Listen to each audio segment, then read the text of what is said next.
Welcome to Broken Hearts of Reddit. This is a story about how, one day, returning home from a business trip a day early, I found my wife, Mary, in our bed with her boss, James. When she saw me, she started to laugh. Her laugh, usually so gentle and melodic, turned into a caustic, contemptuous howl. She began to shout that I was a loser and a nobody. She didn't know that I was so much more than she could ever imagine. She didn't know that her words would destroy not only our life, but her own as well. Our life with Mary always seemed like a perfect picture to me. A cozy house in the suburbs, the laughter of our children, 8-year-old Daniel and 6-year-old Emily filling the living room, and Mary's and my love that seemed to grow stronger with each passing year. My job required frequent but short business trips, and each time I came back, I felt truly at home, surrounded by warmth and care. Mary was my anchor, my best friend, my everything. She always greeted me with open arms, her eyes shining with joy, and her hugs were the firmest and most comforting in the world. I trusted her implicitly, as I trusted myself. Our evenings were filled with quiet conversations, plans for the future, dreams of growing old together, under the same blanket, reading books, and listening to the sound of rain outside the window. This was my sanctuary, my world, which I had built for years, brick by brick, with love and devotion. Everything changed about 6 months ago, not abruptly, not suddenly, but almost imperceptibly, like a gentle breeze passing over a smooth surface of water, barely distorting it. Mary became busier, citing an increased workload. I understood, of course. Her career at a major marketing company was on the rise, and I was proud of her success. But these increasing workloads manifested in little things. She started to answer my calls less often when I was away, explaining it as meetings or a lack of signal. Her emails became shorter and the tone a little more distant. She used to always find time for long, detailed stories about her day, funny anecdotes about colleagues, and weekend plans. Now, her answers were dry as sand in the desert, and often boiled down to, "Everything's fine," or "We'll talk later." I remember one time, returning from a 2-day business trip, I found the refrigerator almost empty, which was completely uncharacteristic of Mary. She always made sure there was plenty of food for the children. She brushed off my comment about it, saying she was very busy and hadn't had time to go to the store. Her voice was a little sharper than usual. I didn't think much of it, blaming it on her fatigue. Or maybe I just didn't want to see what was already looming on the horizon. Sometimes, when I called her, I would hear strange sounds in the background, not the usual office noise, but something like muffled music, or even a man's voice, which she would immediately try to drown out, apologizing and quickly saying goodbye. My subconscious began to sound an alarm, but I stubbornly ignored these signals. I blamed it on my own paranoia, on the fatigue from my travels, on anything just to avoid thinking the worst. I believed in our love, in the vows we had made to each other. We had been through a lot, and I was sure that nothing could break us. One morning was a particularly troubling red flag for me, though I didn't recognize it at the time. Mary was getting ready for work, and I accidentally noticed her quickly removing her phone from the nightstand as I walked into the bedroom. Her movements were too abrupt, too unnatural. She smiled at me as always, but the smile seemed strained, like an old string. She said she just didn't want the phone to die while she was sleeping. I nodded, but something inside me clenched. This wasn't like Mary, not like the woman I knew and loved. Her eyes, usually so open and sincere, suddenly seemed a little clouded, hiding something. I felt as if the invisible thread between us, which I had always considered unbreakable, was beginning to vibrate slightly, emitting a barely audible but unsettling sound. But I continued to tell myself that everything was fine, that it was just my tiredness, my imagination. After all, it was impossible for the world I had so carefully built to collapse so easily. My business trips became more frequent, and my suspicions grew stronger. They were like little needles that someone had stuck under my skin, and I couldn't pull them out no matter how hard I tried. I still tried to convince myself that it was just my fatigue and paranoia, but every time I came home, I saw that something had changed. She stopped waiting for me at the door, as she used to. My arrivals became an ordinary event, not a celebration. Mary always found an excuse to be busy. Sometimes she pretended to be working on an important project. Sometimes she said her friend, Jennifer, needed her help, and sometimes she was just too tired to talk.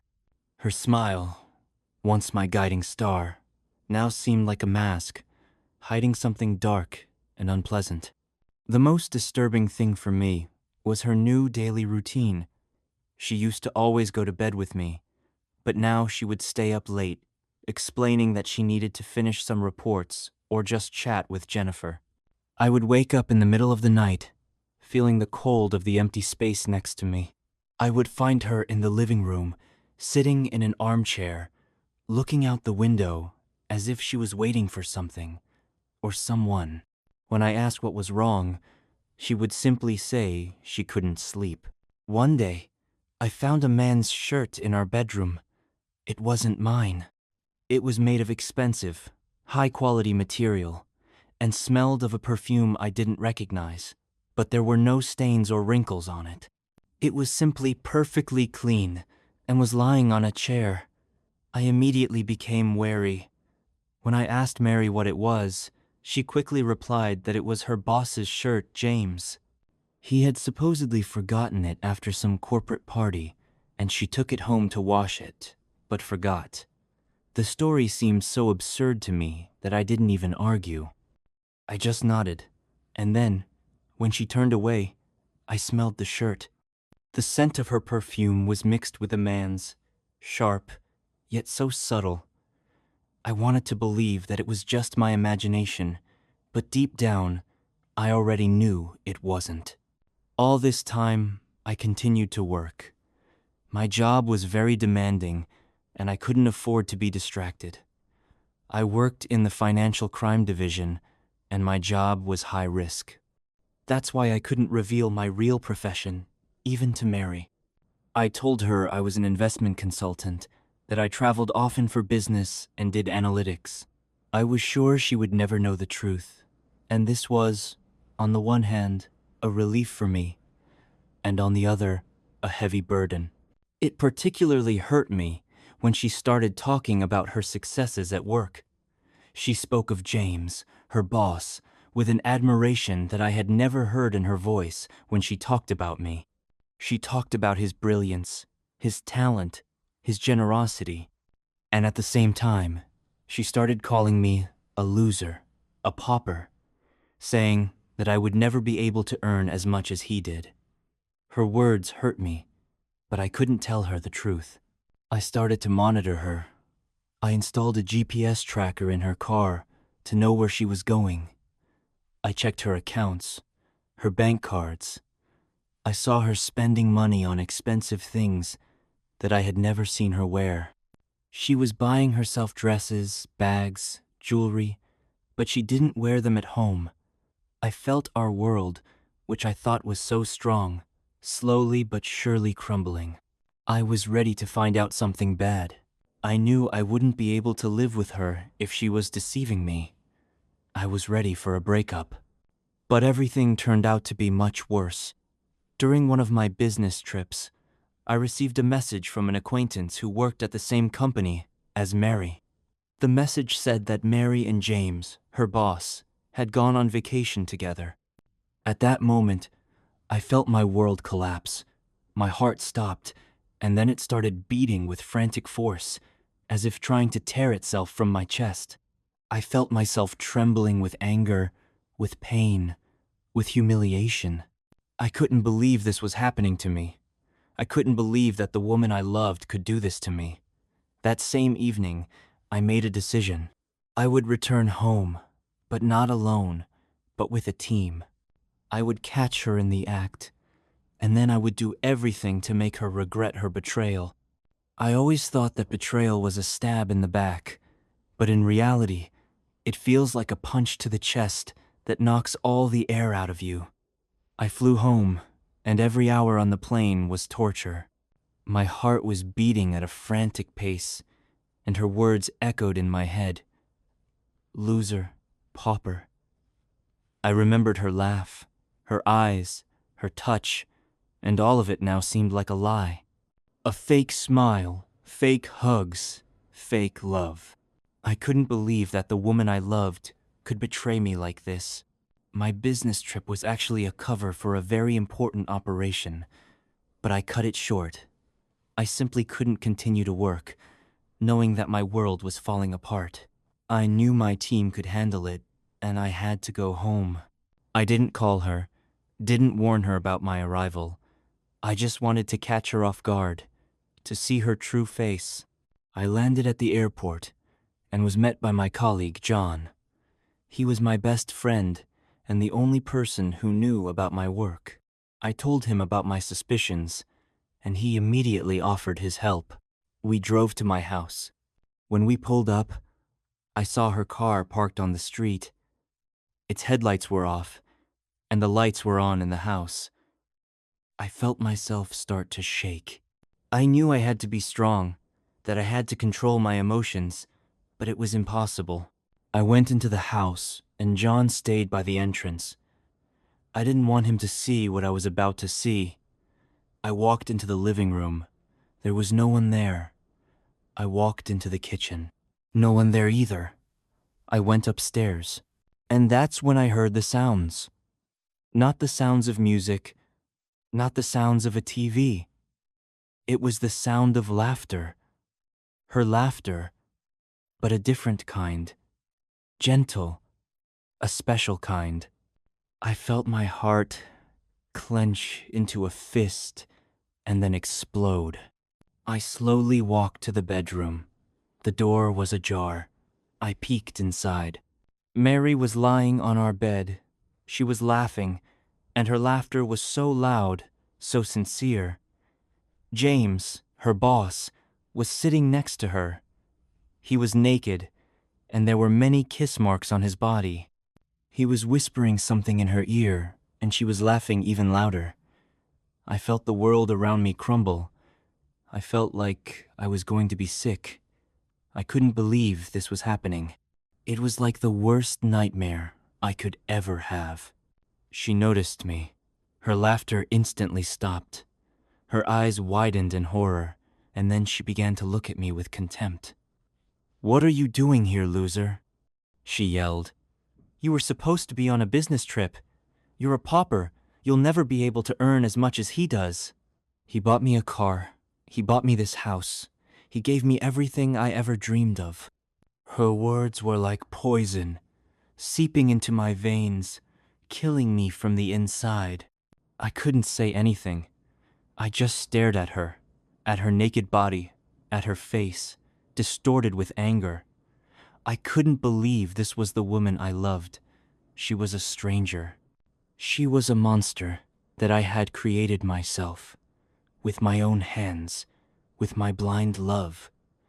I felt something inside me break, something that I could never fix. Her words continued to echo in my head like an empty hall. Loser, pauper. They burned me from the inside, and I felt myself filled with rage. My world, which I had built for years, was destroyed in an instant. I couldn't believe that the woman I loved could humiliate me like this. I couldn't believe that she considered me a nobody, while I was risking my life to provide her and the children with the best of everything. I left the bedroom, and John, who was waiting for me in the living room, immediately understood that something was wrong. I didn't say anything, just stared out the window, and my eyes were full of tears. I felt myself being torn apart. I didn't know what to do, I wanted to scream, to smash dishes, to destroy everything around me, but I couldn't. I had to remain calm because I knew that my time would still come. I left her a message that I was leaving. I didn't explain why. I just wrote that I couldn't live like this anymore, that I was leaving forever, and that I wasn't coming back. I packed my things, and together with John, we drove to my office. I knew I couldn't stay in that house, which had now become a place of pain and humiliation for me. I sat in my office, and I couldn't think of anything else but her words. I remembered how she laughed, how she looked at me with contempt, how she called me a pauper. I felt my soul being torn apart. I couldn't believe she could do this to me. I loved her. I trusted her. I gave her everything. And she, it turns out, just used me. She was just waiting for me to leave to bring her lover into our house. John was there. He tried to comfort me. He said she didn't deserve my tears, that she was just a monster, but I couldn't listen to him. I just sat and stared into space, and my eyes were full of tears. I couldn't do anything. I couldn't think of anything. I just sat there and suffered. But then, something in me changed. I felt something new awaken inside me, something dark and evil. It wasn't just rage, it was a thirst for revenge. I remembered her words, her laughter, her contempt, and I realized that I couldn't just leave. I had to make her pay for everything she had done to me. I called my lawyer, David. I explained the situation to him, and he said that I had every right to take everything from her. I knew she had no right to our money, our house, our children. I knew she would get nothing. I knew she would be a pauper. I started to act. I transferred all our accounts into my name. I took all our savings. I transferred the house to myself. I did everything to make sure she didn't get a single penny from me. I knew she would be in shock, that she would scream, that she would curse me, but I couldn't stop. I had to do it.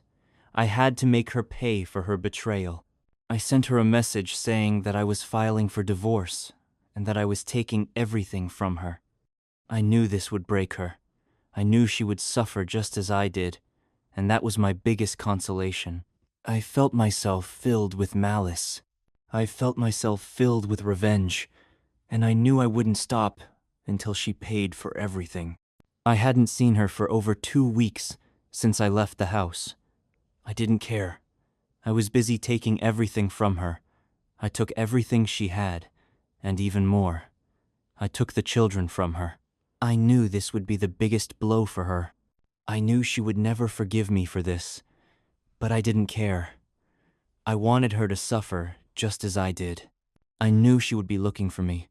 I knew she would be screaming, crying, cursing me, but I couldn't stop. I had to make her pay for everything she had done to me. I sat in my office, and I was in so much pain. I couldn't forget her words, her laughter, her contempt. I couldn't forget her face when she looked at me with such disgust. I felt myself being torn apart. I was sure I would never be able to forget this. I didn't want the children to see her like this. I didn't want them to know that their mother was a traitor. I wanted them to grow up in love and care. I wanted them to grow up in a world without betrayal. I knew I would never be able to live the same way again. I knew I would never be able to love the same way again. But I knew I had to keep living. I had to become strong to protect my children. I had to become strong so they wouldn't suffer as I did. And then one day, she called. Her voice was full of despair, pain, and tears. She was screaming, crying, cursing me. She said that I was a monster, that I was the most terrible person in the world. But I didn't listen to her. I just sat and listened to her screams, and I felt something new awaken inside me. It wasn't just malice. It was something new. It was something I had never experienced. It was something I would never be able to forget.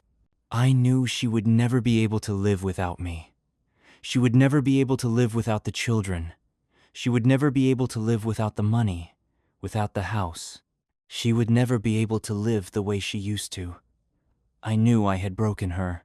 I knew I had broken her life, and that was my biggest consolation.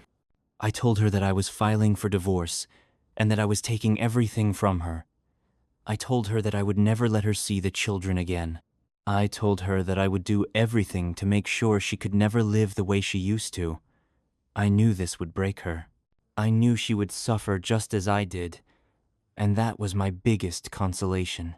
I hung up the phone, and I felt something in me change. I felt something new awaken inside me. It wasn't just malice. It was something new.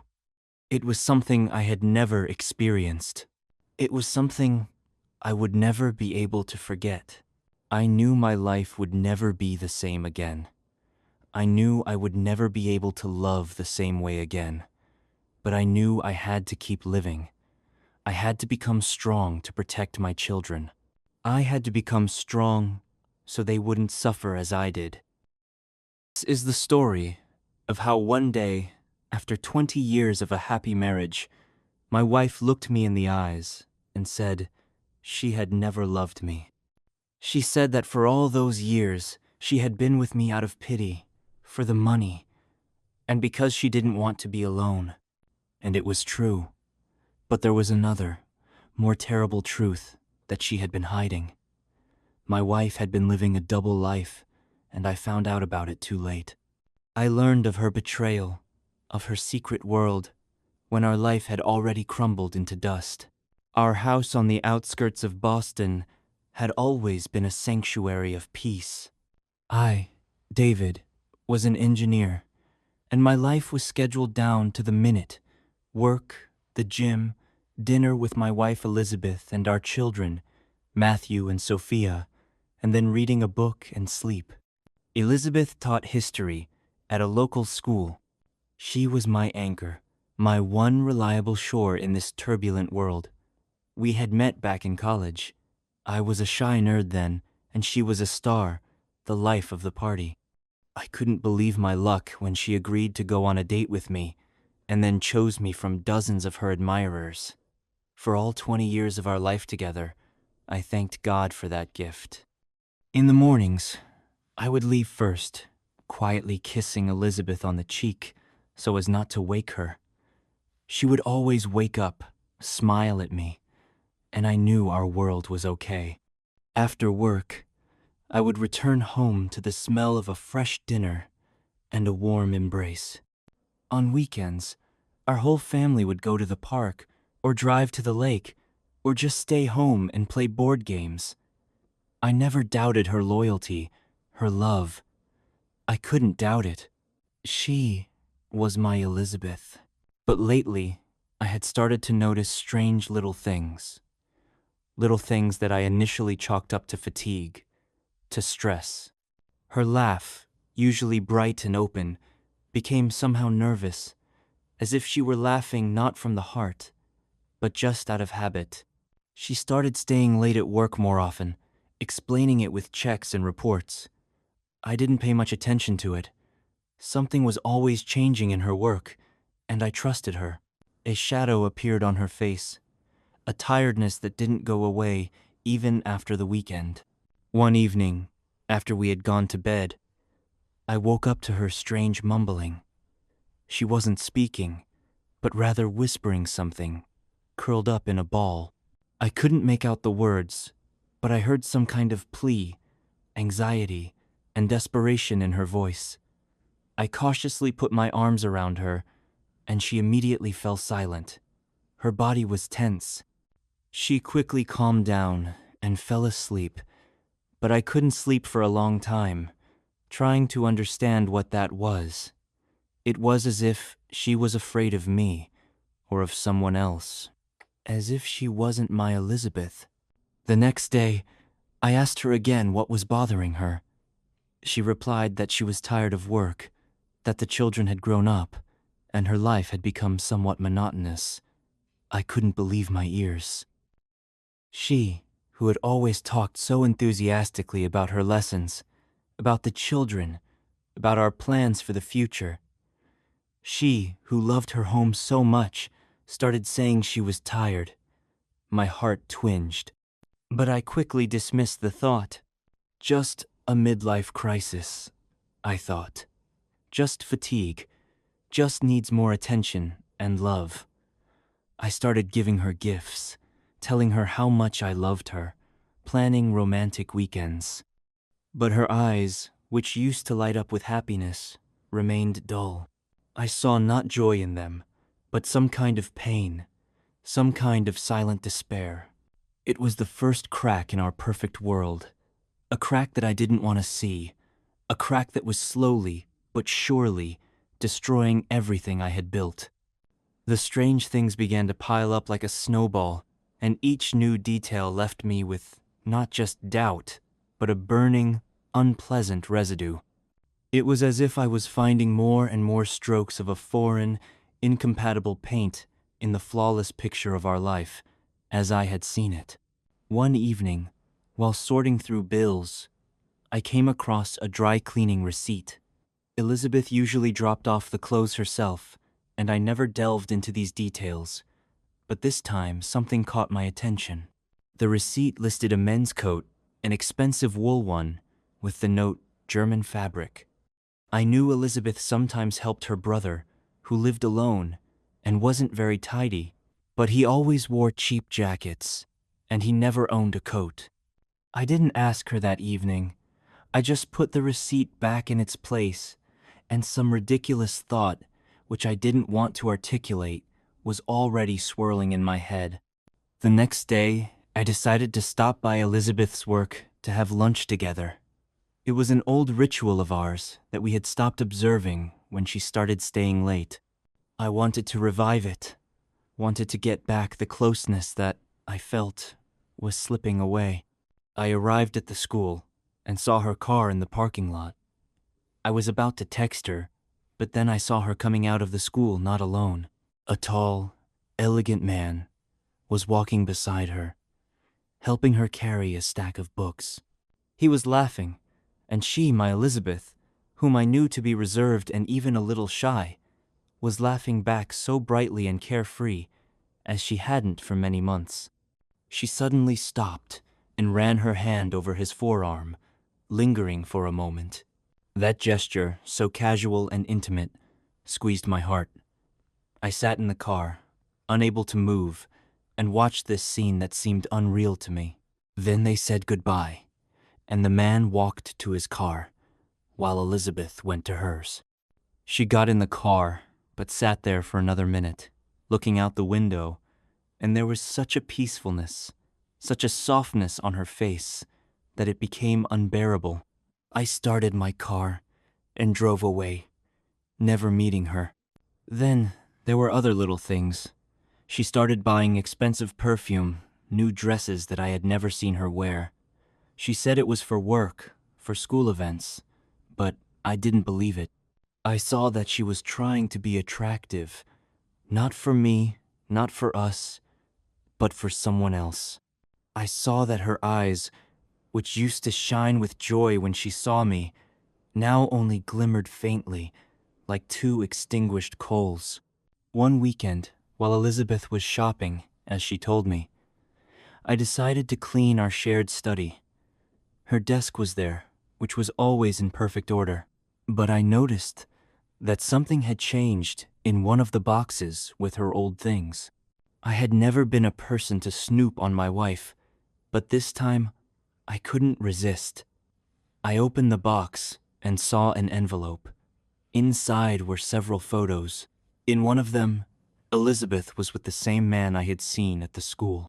They were sitting in a cafe, their hands on the table, almost touching. In another photo, they were standing in front of an old building. He had his arm around her waist, and she had her head gently resting on his shoulder. The same softness was on her face that I had seen at the school.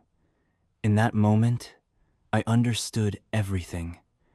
I understood that he was not just a colleague, not just a friend. It was something more. My heart pounded, and a wave of icy horror went through my body. I couldn't breathe. I held these photos in my hands, these proofs of her betrayal, and the world around me was collapsing. I felt nothing but emptiness. It was the end of our perfect life, as I had seen it. I didn't want to believe it, but these photos were undeniable proof. They told me that my Elizabeth, my love, my only anchor, had betrayed me, and I didn't know what to do. I couldn't get the photos out of my head. They became ghosts that haunted me, turning every day into torture. I felt like a stranger in my own home, a stranger next to Elizabeth, whom I loved, but in whom I now saw a completely unfamiliar person. I started watching her carefully, like a detective, looking for the smallest clues that could explain her double life. I wanted to understand why she had done this, why she had betrayed me so cruelly. One evening, after the children were asleep, I decided to talk to her. I wanted to give her a chance to explain, wanted to hear the truth from her own lips. I sat in the living room, holding those very photos, and she, suspecting nothing, was reading a book. I walked up to her, placed the photos on the table in front of her, and silently sat down opposite her. She looked up, and on her face, I saw not remorse, not pain, but fear. She slowly looked at the photos, then at me, and some kind of cold resolve flashed in her eyes. "David," she said quietly, I don't know what to say." "I'm not asking you to say anything," I replied, and my voice trembled. "I just want you to look me in the eyes and tell me the truth. Do you love me?" She was silent. Her gaze was fixed on the photos. It seemed to me that she was trying to find the words, but couldn't. I waited, and in my head, one thought, one terrible guess that I didn't want to accept, was already spinning. I don't love you, David," she finally whispered. "I never did. I married you for the money, for the stability. I wanted to have a house, children. I wanted to be like everyone else." Her words, like ice water, poured over me from head to toe. I couldn't believe my ears. All these 20 years, all our happy moments, our conversations, our embraces, was it all a lie? I couldn't breathe. "And so," I asked, my voice almost inaudible, "all these years, you were just pretending?" "Yes," she replied, and her voice became firmer. "Yes, David. I was pretending. I was living a double life. I was seeing another man.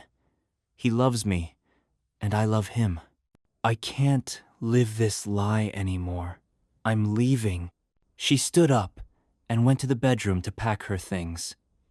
I remained sitting in the living room, holding the photos. I couldn't feel anything but devastation. I was broken. After she left, our house turned into an empty box. Elizabeth took with her not only her things, but a part of my soul. I couldn't sleep, eat, or work. I walked around the house like a ghost, and every corner reminded me of her lies, of our happy past, as I had thought it was. The children, Matthew and Sophia, were confused. They didn't understand why their mother had left, and I didn't know how to explain it to them. I couldn't tell them that their mother hadn't loved me, that she had betrayed us. One day, as I was sitting in the living room, I heard Sophia talking to someone on the phone. I didn't want to eavesdrop, but her words made me stop. "I know you know her," she was saying. "I know you know why she left. I know you all knew." I realized she was talking to one of our mutual friends, and then it hit me. They all knew. All our friends, with whom we had spent so many years, knew about Elizabeth's double life, and they kept silent. They looked me in the eyes, smiled, and knew that my wife was betraying me. It was another blow. I felt not just betrayed, but humiliated, ridiculed. I was a laughingstock in the eyes of everyone around me. I couldn't stay in that house anymore. I packed up the children and drove to my mother's. I wanted them to be safe, to not see my grief. My mother, who had always supported me, didn't ask any unnecessary questions. She just hugged me and silently gave me strength. In her house, I was finally able to collect myself a little, to gather my thoughts. I started to analyze everything that had happened. I remembered the times Elizabeth stayed late at work, her strange excuses. I remembered how she was always too kind to one of our mutual friends, Thomas. I never suspected him. He was my best friend, Sophia's godfather. I couldn't believe he could betray me. But now, when everything fell into place, I realized that the man in the photos, the elegant man who had been with her at the school, was Thomas. My world finally collapsed completely. Not only my wife, but also my best friend, my brother, had betrayed me. My heart was shattered into a million pieces, and I didn't know how to put them back together. I was left alone, with 2 children on my hands, with a torn soul.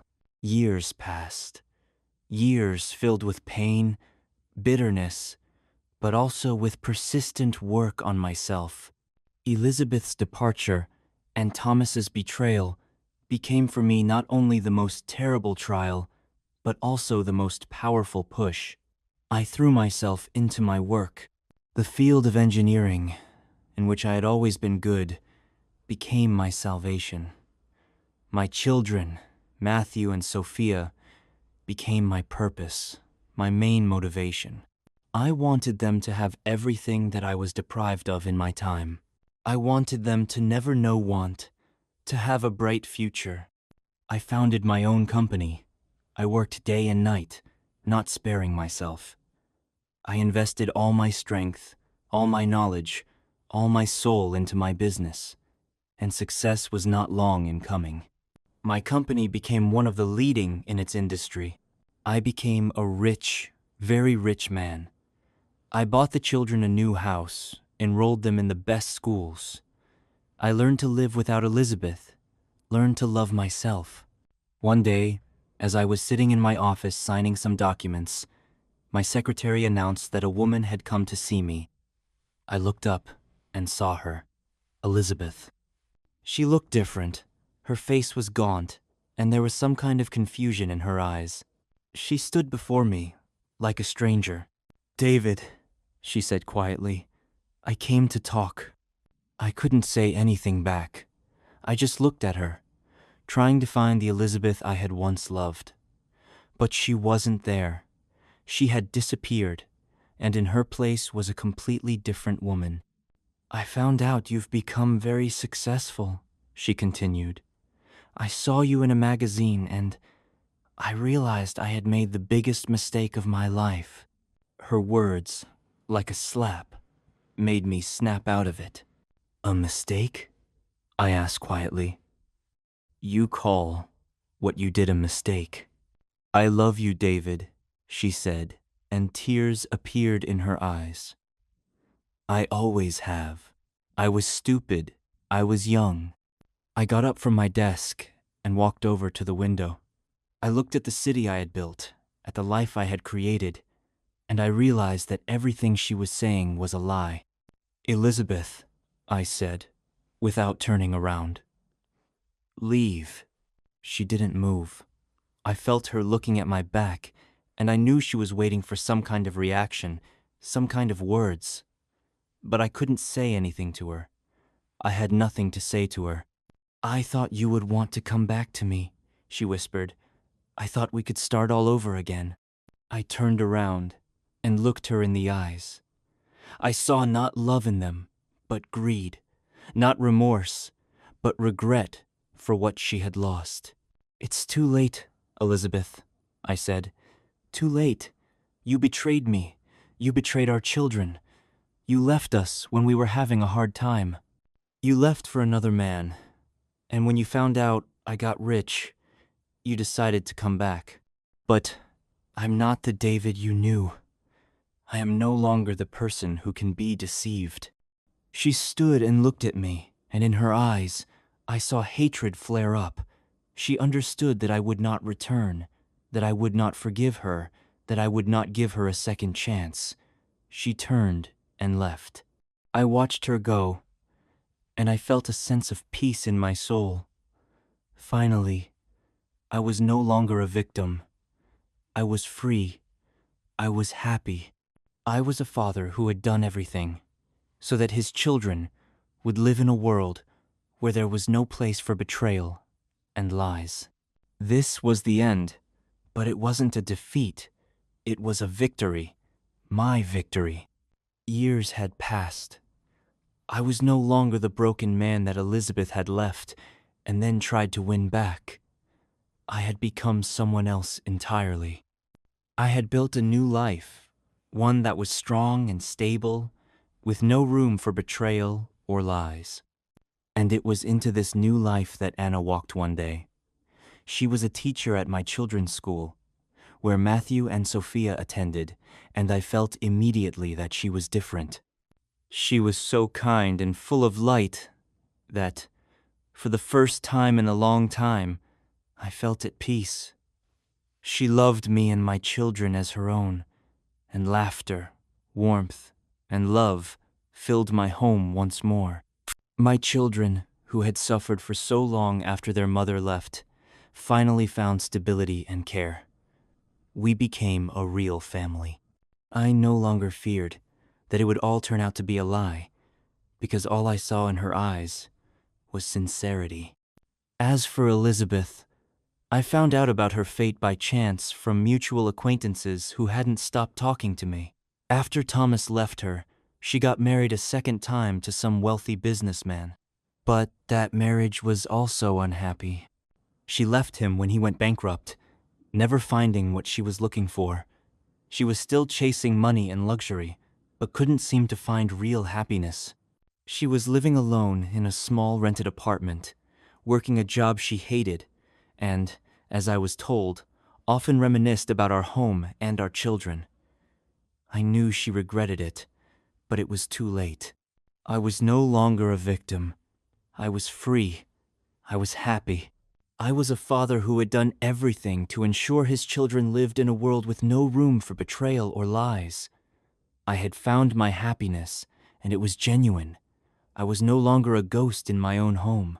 I was David, and my life was beautiful. This is a story about how I stood, rooted to the floor, and watched the mother of my children kissing two men at once. Then she laughed, as if I had died many years ago. And perhaps, at that moment, I did die. I just didn't know it yet. My name is Daniel. I'm an ordinary person living an ordinary life. A bank analyst, my life is governed by numbers. A clear schedule, calculated decisions, no risks. At least, that's how it was until last week. My wife is Emma, a primary school teacher. Her life is a world of children's smiles, colored drawings, and gentle warmth. I always thought she was like her job, simple, kind, predictable. We met in college, and ever since, she has been my anchor. She didn't like noisy parties, preferring quiet evenings at home, reading a book or watching old movies. Emma was comfort, reliability, home. Our children, Lily and Noah, were an extension of our love, the living embodiment of 10 years of marriage. I always believed our union was a perfect, unbreakable structure. A house with a big yard, 2 wonderful kids, stable jobs, cozy evenings by the fireplace. We weren't just a family. We were a team, everything together, always. I couldn't have imagined that one of the players had long been playing for another team. Life flowed in its usual rhythm. Mornings began with the aroma of freshly brewed coffee that Emma left for me on the counter. Then came the children's calls, breakfast, getting ready for school and kindergarten. I would drive them, and Emma would head to her small school. I loved watching her get out of the car, a smile on her face as she greeted her colleagues and the other parents. She was a ray of light in their world. I always thought we had no secrets. We shared everything. Weekend plans, worries about the children, funny stories from work. I was confident in her every word, her every glance. It seemed to me we were an open book to each other. It only seemed that way. The first crack appeared so subtly that I didn't even realize what it was. It was just a feeling, barely noticeable, like a breeze slipping through a closed window. Had Emma become more distant? No, that's too strong a word. It was just as if she wasn't entirely here, physically present, but her thoughts were somewhere far away. We were sitting at dinner, and I was talking about my new project. Usually, she would listen attentively, asking questions, but that evening, she just nodded, barely looking at me. Her eyes were fixed on something outside the window. A tree, an empty street. I asked, "Is something wrong, my love?" She flinched as if coming out of a trance, and smiled her usual warm smile. "No, everything's fine. Just tired.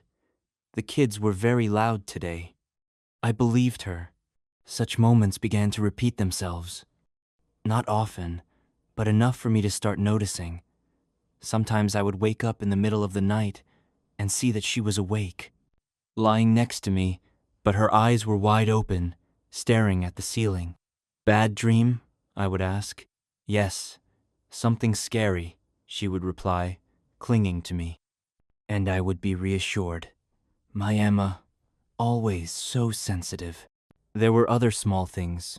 She started to forget minor details that she used to remember, whether I liked sugar in my coffee or not, that Lily's dance class was on Wednesday, not Tuesday. I put it down to fatigue, to stress. A teacher's job isn't easy. I even suggested she take a short vacation, but she refused, saying everything was fine. Last week, we were going to my company's corporate party. Emma didn't like such events, but I really wanted her to come with me. It was the company's anniversary, and I was sure it would be fun. I persuaded her for a long time, telling her how important it was for me to have her by my side. She agreed, but without much enthusiasm. I didn't pay it any mind. She just wasn't a social person. The night before the party, I woke up to her sobbing. She was sitting on the edge of the bed, her face in her hands. I went over and hugged her. "Emma, what's wrong?" She looked up, her eyes full of tears. "I'm just scared. I'm afraid I won't be good enough, that I'll embarrass you. I don't know how to talk to your colleagues, Daniel. I'm just a teacher." My heart ached with tenderness. She was so naive, so pure. I stroked her hair, comforted her, and promised we would leave as soon as she felt uncomfortable. I was sure these were just her fears, her insecurities, and I believed her. I believed her every word. I believed her until the very end. She agreed to go to the party, and I felt like a winner. For me, it was a small step toward her becoming part of my world, not just me being a part of hers. I didn't know it wasn't a step, but rather a push that would send us both plummeting into an abyss. The corporate party was held at a luxurious hotel in the city center. The atmosphere was celebratory and loud, not at all what Emma liked, but I saw how hard she was trying. She smiled at my colleagues, politely answered their questions, and even took a couple of sips of champagne, though she usually didn't drink. I was so proud of her. She looked so beautiful in her dark blue dress, with her hair elegantly styled. Mine, only mine, or so I thought. I was distracted for a few minutes to talk to my boss, Mr. Smith, about an upcoming project. When I returned, Emma was gone. I looked around, but couldn't find her. I didn't think much of it. Maybe she had gone to the ladies' room, or just wanted some fresh air on the terrace. I had another glass of wine and continued my conversation with colleagues. Half an hour passed, and I started to get worried. I went out to the terrace, but she wasn't there. I checked the hall, but she wasn't there either. I began to feel my heart clench. A thought flashed through my mind. Something is wrong. I went looking. I walked past the party room and saw that some of the guests were already dancing. I looked around again, and that's when my attention was drawn to two figures standing in a distant, dimly lit corner. It was Emma and our new employee, John. They were talking about something, and Emma was laughing. I let out a sigh of relief. Just a chat. I didn't want to approach them and make her feel awkward. I waited for her to come back, but she didn't. I looked over again, and in that moment, I saw something that made my world crumble. I saw John lean in, and she didn't pull away. He kissed her. She didn't resist. I felt the blood rush to my head, my fists clench. I wanted to run up to them, hit him, scream, but something stopped me. I just stood there, frozen to the spot, and watched the scene. I saw her smile as he pulled away. That smile. I'll never forget it. It wasn't the smile she gave me. It was a smile full of fun, of happiness, and a surge of rage burned inside me. I wanted to walk over and ask her what she was doing, but at that moment, something happened that threw me off even more. Another man, Robert, our senior manager, walked up to them. He said something, and all three of them laughed. And then Robert also leaned in and kissed her, and she didn't pull away. She was smiling. That same joyful, fun-filled smile. I stood and watched, my heart tearing into pieces. I couldn't believe my eyes. My Emma. My quiet, modest, homebody Emma, who never went to parties, who hated noise, who was a model, mother, and wife. I looked at her and didn't recognize her. She was a completely different person. I don't know how long I stood there, but I remember when she turned and saw me. Her smile didn't fade. She wasn't embarrassed. She just looked at me, and there wasn't a hint of regret or fear in her eyes, only that smile. And that smile killed me. I turned and walked away. I couldn't look at her anymore. I went outside, got in my car, and drove home. I was on autopilot, not noticing anything around me. My mind was empty, but there was only one sound in my head, her laugh. I arrived home, went to our bedroom, and packed my things. I didn't take much, just the essentials. I took the children, who were already asleep, and left. I didn't know where I was going, but I knew one thing. I was never coming back. I sat in the car, parked at an all-night supermarket. The children were asleep in the back seat. Lily was curled up, hugging her teddy bear, and Noah was sprawled out, snoring softly. I looked at them in the rearview mirror and felt tears stinging my eyes. I had to be strong for them, but my strength had been destroyed by that smile. I tried to make sense of what had happened. It wasn't just a kiss, it was something more. It was her smile. A smile she gave to them, but never to me. It was a smile that said, "I'm having fun. I'm happy. I'm alive." I had never seen her like that. She was always reserved, calm, quiet. And here she was, fire, a flash. And I realized that I had never truly known her. I took the children to my parents' house. They were surprised and concerned, but I told them that Emma and I had just had a fight, and I needed some time to cool off. I couldn't tell them the truth. How could I? How could I tell them that their perfect, kind, loving daughter-in-law wasn't who they thought she was. How could I shatter their world? I returned to our empty house. The silence weighed on me. I walked into the bedroom. Her scent still lingered there. The smell of clean laundry and something sweet, floral. I lay down on the bed and closed my eyes. Fragments of memories flashed through my mind. 10 years. 10 years during which I believed we had a perfect marriage. I remembered us laughing, walking in the park, watching the stars. I remembered her smiling at me when I proposed. But that was a different smile, not the one I saw today. I don't know how long I lay there. I was woken by a phone call. It was her. I didn't answer. I just stared at the screen, at her name, and felt a wave of hatred wash over me. Hatred for her, for myself, for those men, for this life. I threw the phone on the bed and left the room. I sat on the couch in the living room and just stared at the wall. I felt empty, hollowed out. I decided to act. I couldn't just sit and wait. I wanted to know the truth. I wanted to understand what had happened. I wanted to know how long it had been going on. I wanted to know who these men were. I started my own investigation. I logged into her social media account. I knew her password because we never hid anything from each other. I started looking through her photos, her friends, her messages. I scrolled through the pages, my heart beating faster and faster. I found nothing suspicious.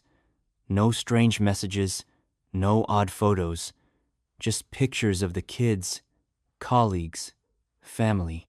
I began to think I was wrong, that it was all a misunderstanding. Maybe it was just an innocent flirtation. Maybe I had overreacted. But then I saw something that made me flinch. I saw that Emma was a member of a private group called Salsa Lovers Club. I knew nothing about this. She had never told me she liked dancing. I clicked on the page, and my heart clenched in horror. I saw photos there, photos from parties. She was there, laughing, dancing, and there were John and Robert. They were together, in every photo, hugging her, holding her hands. They were there, together, all three of them. And it wasn't just dancing. These were parties. Loud, bright, with alcohol and loud music. This was a completely different Emma, not the one I knew. I scrolled through the photos, and I felt my world crumbling. I saw that this had been going on for a long time, years. I saw photos from different parties, in different outfits, and she was with them everywhere. I realized she had been leading a double life. She was my wife, my quiet, stay-at-home wife, but in reality, she was someone else. I felt cheated, humiliated. I felt used, that I had been nothing more than a cover for her secret life. And I knew this wasn't the end. I knew this was only the beginning. The silence in the house, which had seemed oppressive just a minute ago, was now deafening. I sat, staring at the laptop screen where the photos flashed, and it felt like I had gone deaf, deafened by the truth that had poured over me like a torrent. Salsa Lovers Club. What an irony. It wasn't just a hobby. It was her parallel universe, a place where there was no room for me, for our children, for our life together. I started to scroll through more photos, and with each new image, my heart cracked a little more. In one of them, Emma, John, and Robert were sitting in a cafe, laughing at something. I recognized the cafe. It was a couple of blocks from the school where Emma worked. I always thought she had lunch there alone, or with her female colleagues. It turned out she was having lunch with them, with these two men who now held such an important place in her life that she preferred them over me. I remembered a time when she came home later than usual. I asked her why she was late. I was helping a colleague, Daniel. We have reports to turn in, you know. I believed her. I believed her because I had always believed her. But she, it turned out, was spending that time with them. They were her colleagues, and she wasn't helping them with reports. She was living her secret life. I felt shame wash over me. How could I have been so blind? I remembered all her excuses. I'm tired. I have a headache. I want to go to bed early. I thought she was just tired from work, from the kids. But it turned out she was tired of me, of our life, of our lie. She lied to me, smiling, looking me in the eye, while I believed her every word. I remembered how she once refused to go to the movies with us, saying she didn't feel well. I stayed home to take care of her, and she said she needed to be alone. I went for a walk with the kids, and when I returned, she was already asleep. I thought she just wanted some solitude, but it turned out she was with them. I found a photo taken that very evening. They were at a party, happy, content, all three of them. I felt like an idiot. I was so consumed by my work, our stable life, that I didn't notice her drifting away, building her new life in which I had no place. I was like an accomplice to her crime who, because of my own foolishness, my own blindness, my own trust, helped her hide her secret. I found their correspondence. It was encrypted, but I knew how to break it. I was an analyst. I could break any code, and I broke hers. I read their messages, and every line was like a knife to the gut. They called her our queen. She called them my knights. They discussed their meetings, their nights, their plans. They talked about how they loved spending time as a trio, how happy they were, how they waited for her. I read it all, and my stomach churned. She wasn't just my wife. She was queen to two other men. And me? Who was I? I was stupid Daniel, who sat at home with the kids while his wife had fun. I was just a cover. In one of the messages, I saw an address. It was an apartment address. I typed it into a search engine and saw that it was an apartment in the city center, and it was registered in Emma's name. I knew nothing about this apartment. I knew nothing about her second life, her club, her nights. I knew nothing about her. I had been living with a stranger. I had loved a stranger. And that stranger had destroyed my life. The silence in the house was so thick, I could hear my own heart beating. But it was no longer the rhythm I knew. It was a sound like a drum roll before an execution.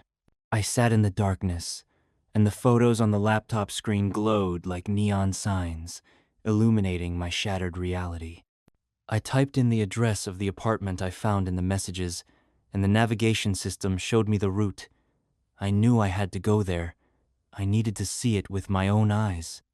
I needed to be absolutely sure that I hadn't gone mad. I got in my car and drove. My legs were shaking. My hands were trembling. But I held the steering wheel tight, as if my life depended on it. I arrived at the building.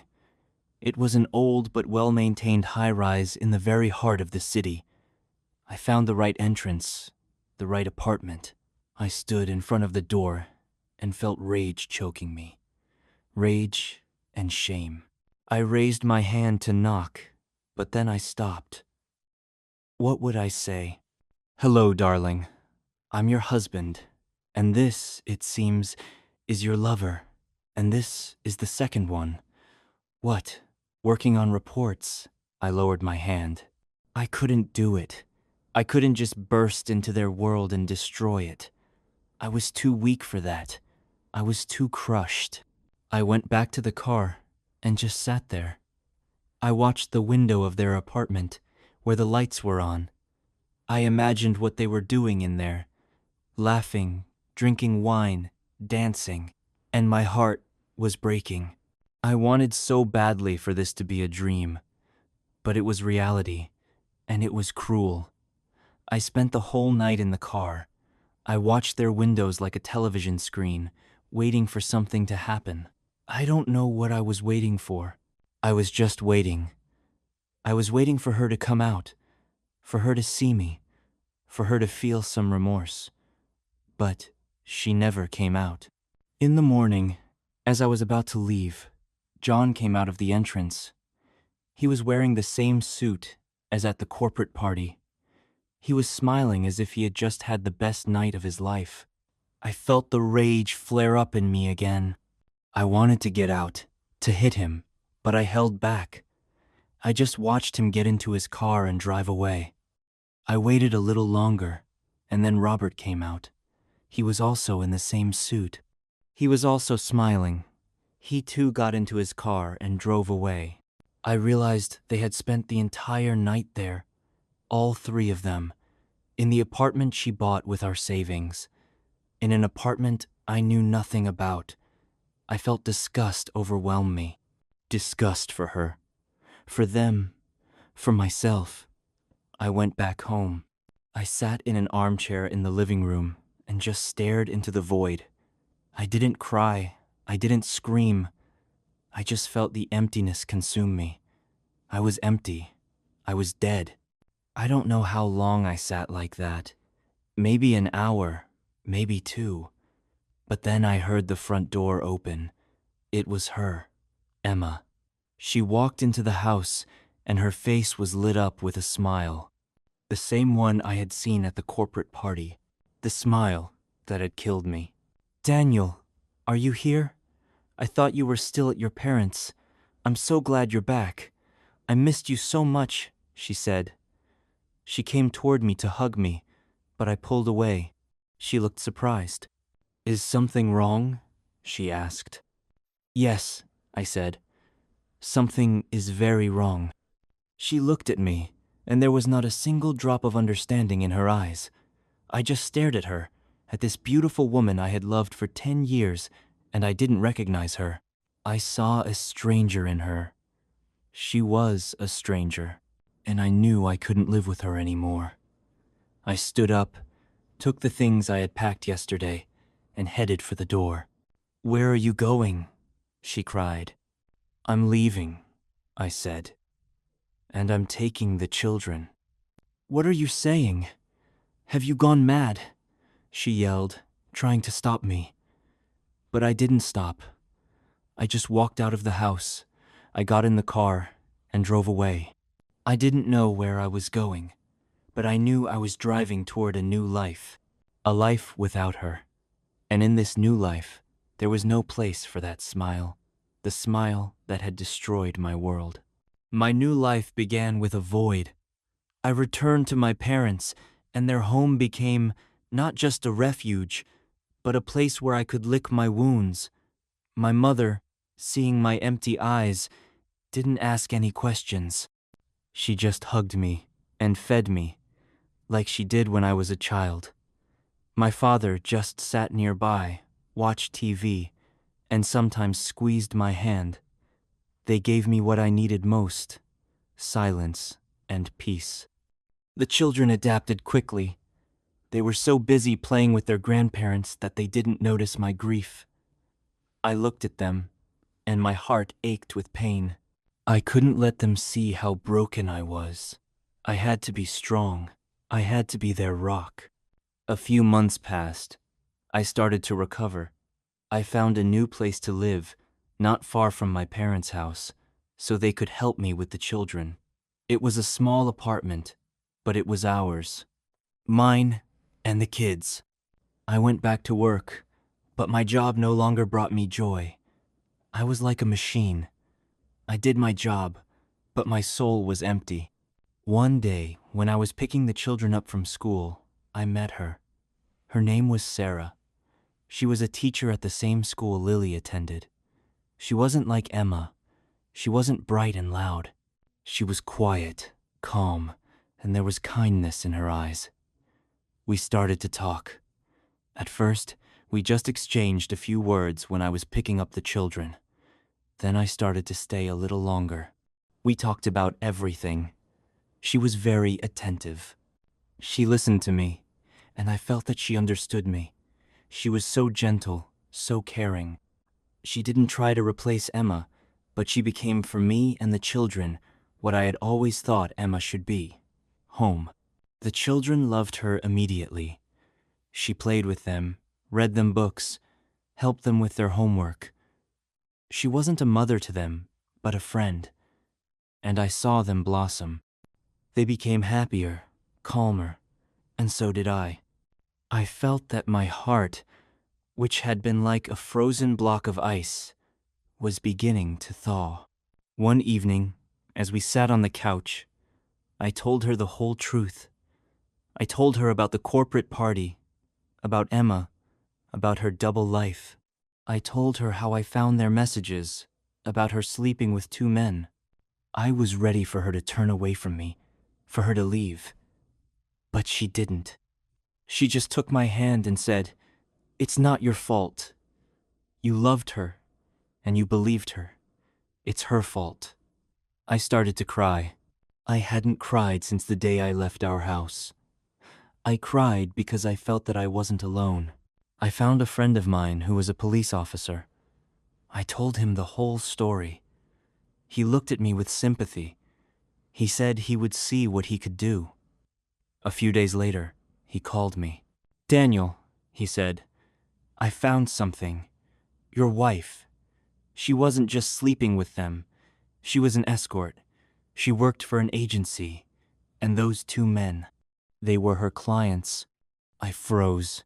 I couldn't believe my ears.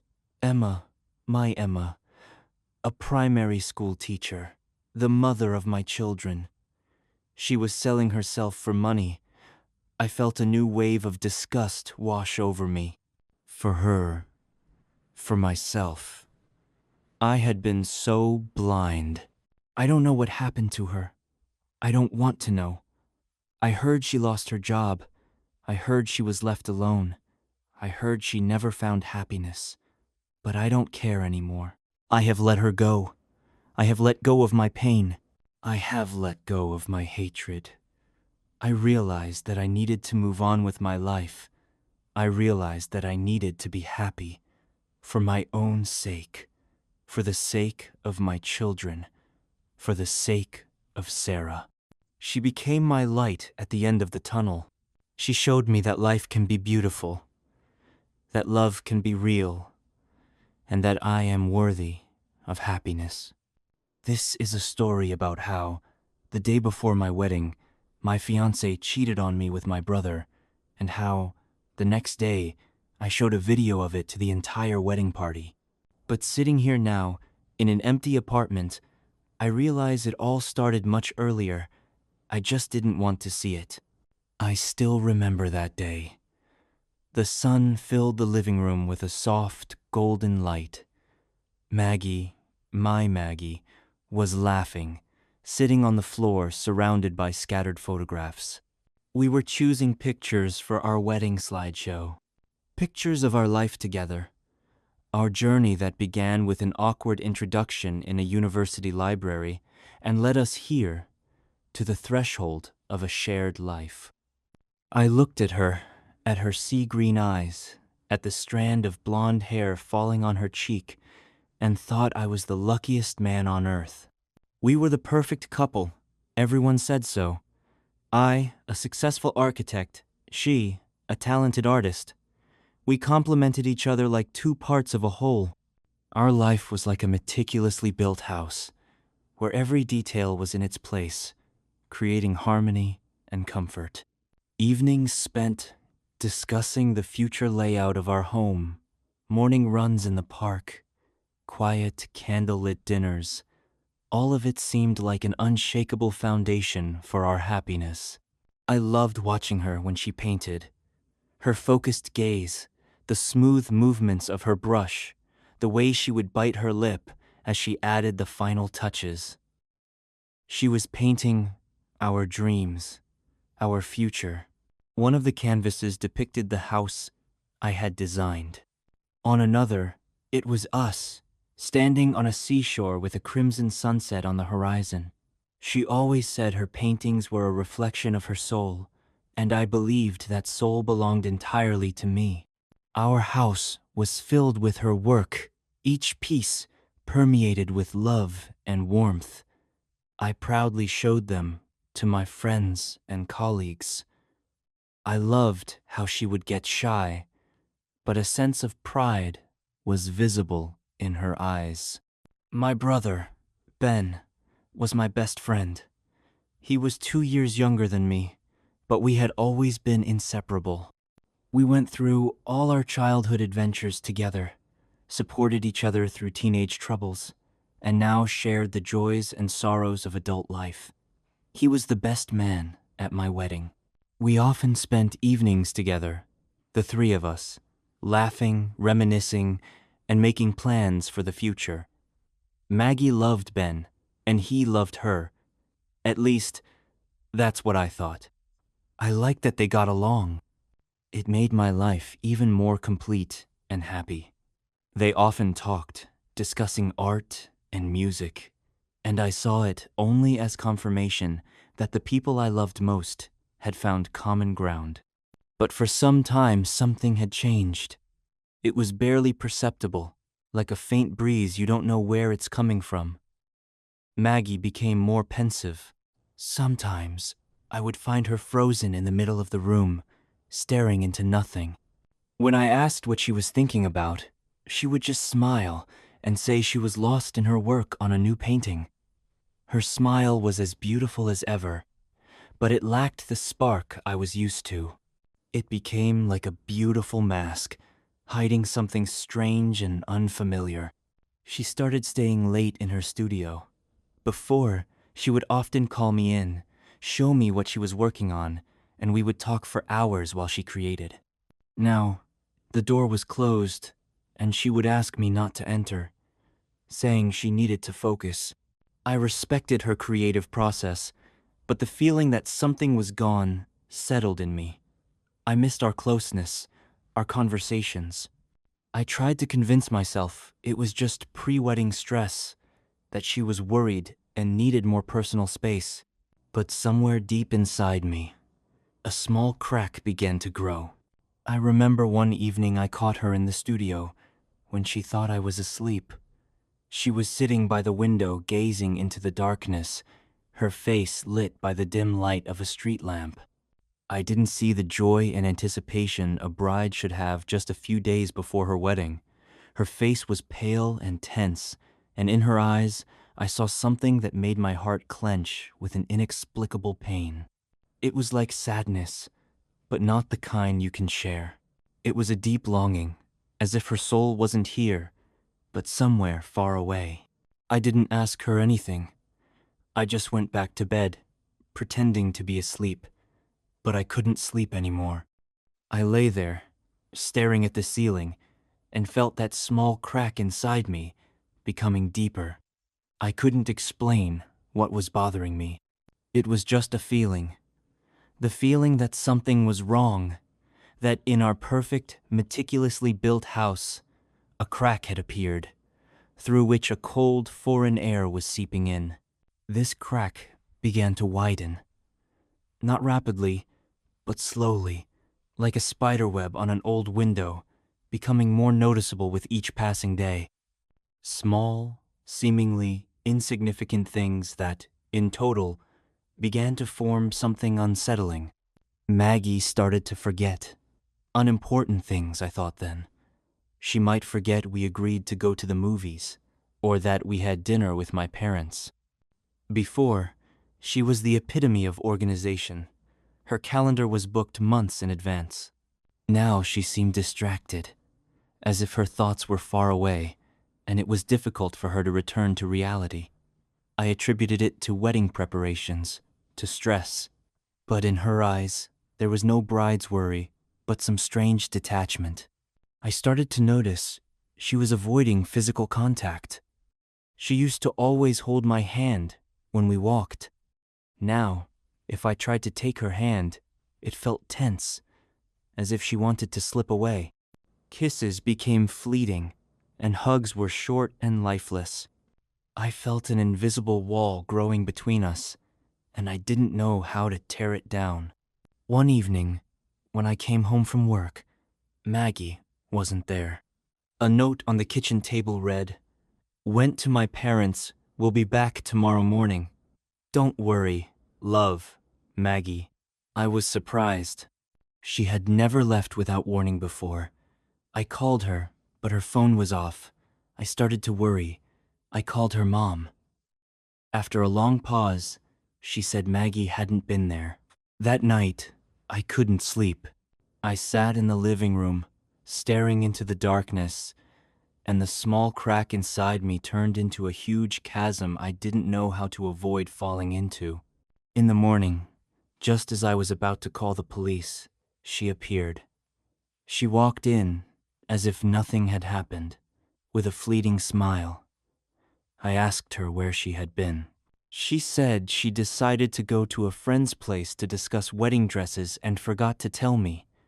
I didn't believe her. I saw the lie in her eyes. Her clothes were wrinkled, and in her hair I noticed a tiny twig, as if she hadn't spent the night in a warm bed, but somewhere outside. I didn't say anything. I just stared at her, trying to understand who this woman was standing in front of me.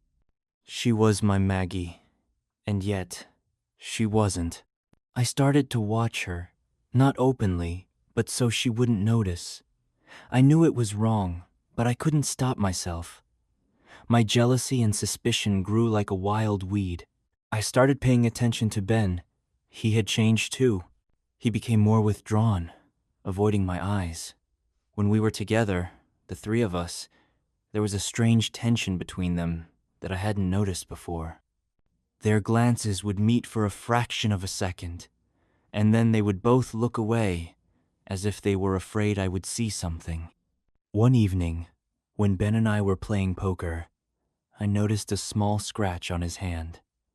The kind you get from a twig. I had seen the exact same one on Maggie's hand. I didn't say anything. I just looked at their hands, and a puzzle I didn't want to assemble began to form in my mind.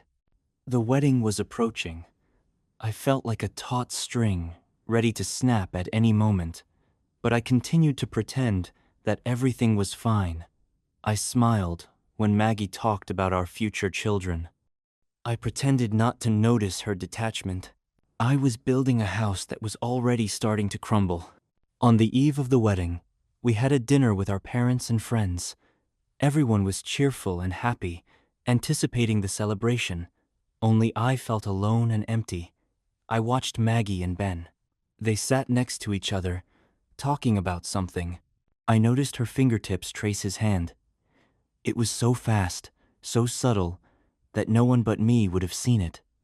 But I did, and in that moment, I understood. My whole life, everything I had built, was a lie.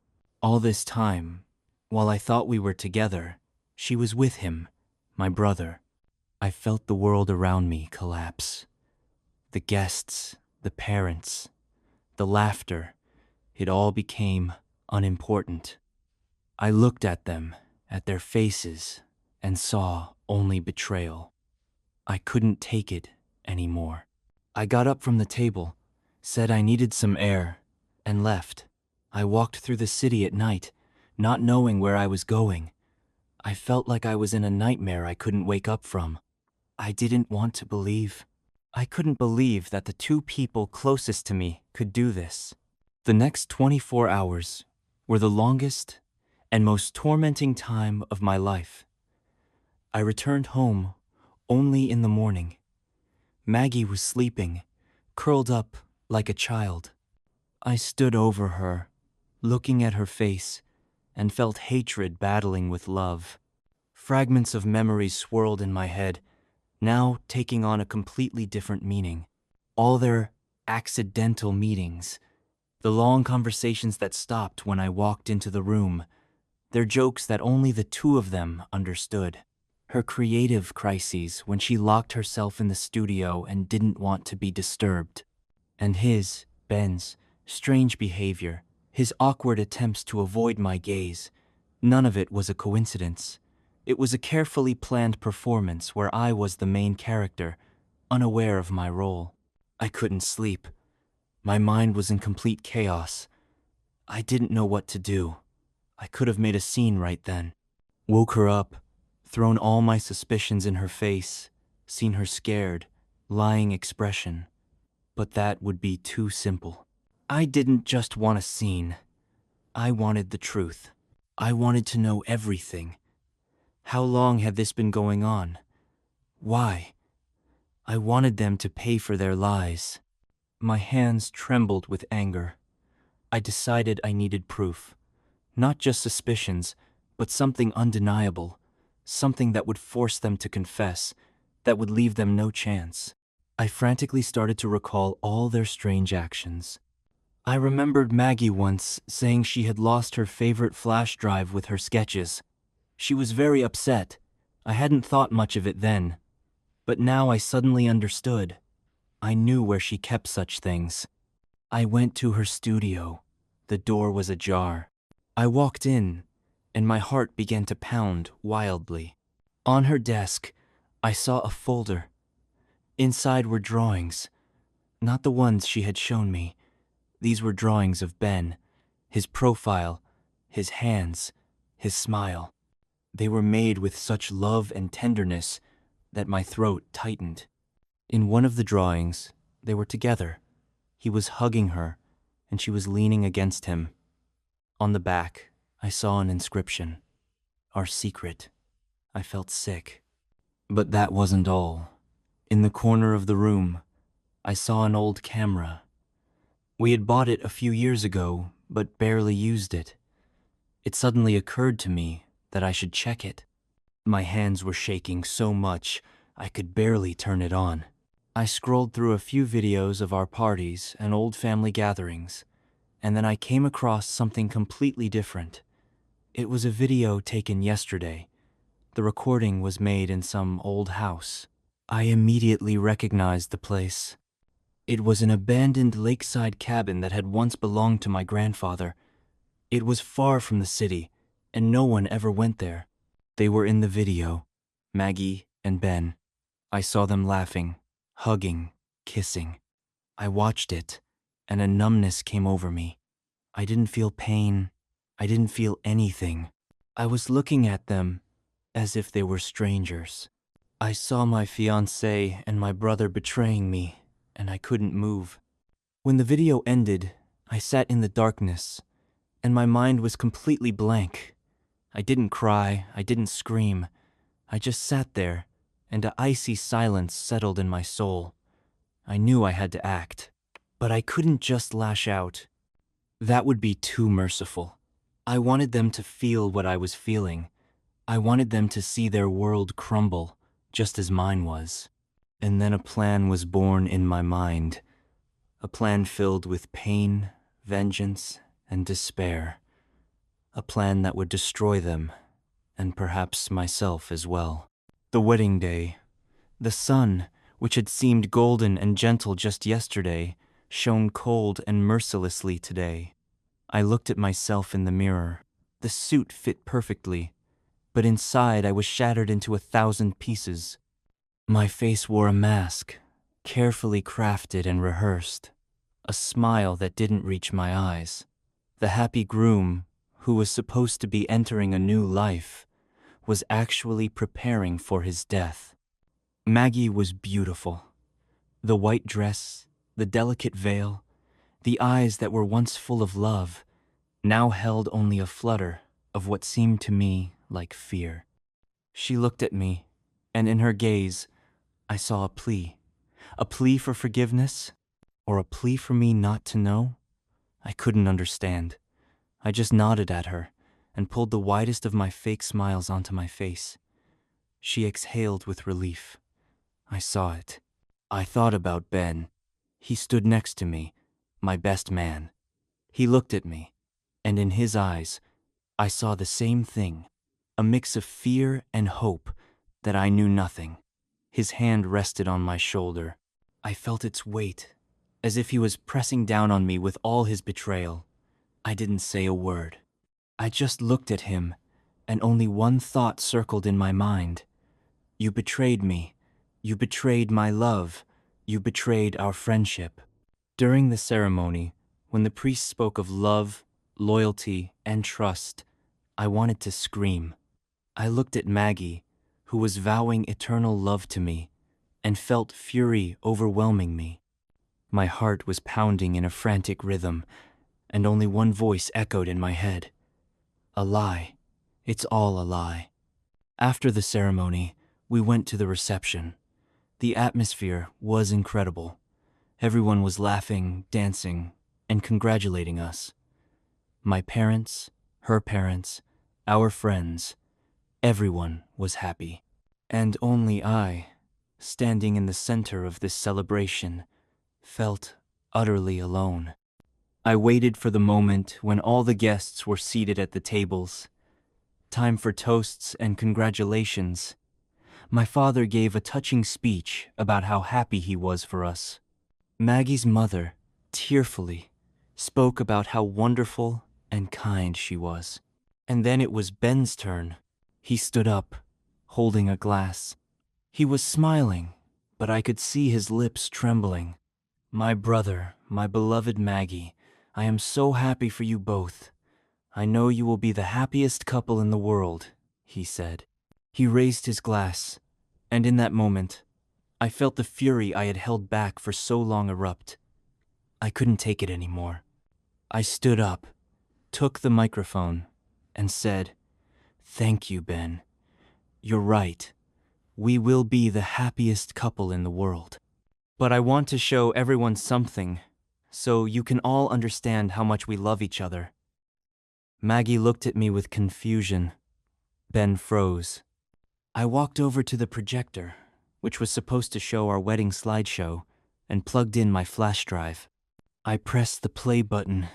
At first, everyone saw me and Maggie. Our happy faces, our hugs, our smiles. The guests gasped. And then I changed the video. The abandoned lakeside cabin appeared on the screen, and then them. Maggie and Ben. At first, they were laughing. Then they were hugging. Then they were kissing. I heard a deafening silence fall over the hall. I saw Maggie jump up from her seat, her face as white as a sheet. Ben stood like a statue, his eyes wide with horror. I saw their parents looking at them, as if they didn't recognize them. I saw shock, despair, and pain. And in that moment, I realized that revenge is not a sweet dish. It is a bitter medicine that kills not only the enemy, but also yourself. The silence was deafening. It hung in the air, heavy as a stone, and I felt it pressing down on me. I looked at the faces of the guests who, just a minute ago, had been laughing and celebrating. Now, their faces held only horror. My father clutched his heart, and Maggie's mother covered her face with her hands. Ben stood, pale, and Maggie looked at me, and in her eyes I saw not only fear, but something even worse. Understanding. She understood that I knew, that I had been playing a part all this time, that I had been preparing this revenge. "Why?" she whispered, her voice a croak. "I wanted you to understand the pain I felt," I said. My voice was calm, and I was surprised myself where it came from. "I wanted you to feel what it's like to be betrayed, to be deceived by the two people closest to you." I took off my jacket, and then my shirt, and stood before everyone in just a t-shirt with a picture of Maggie and me on it.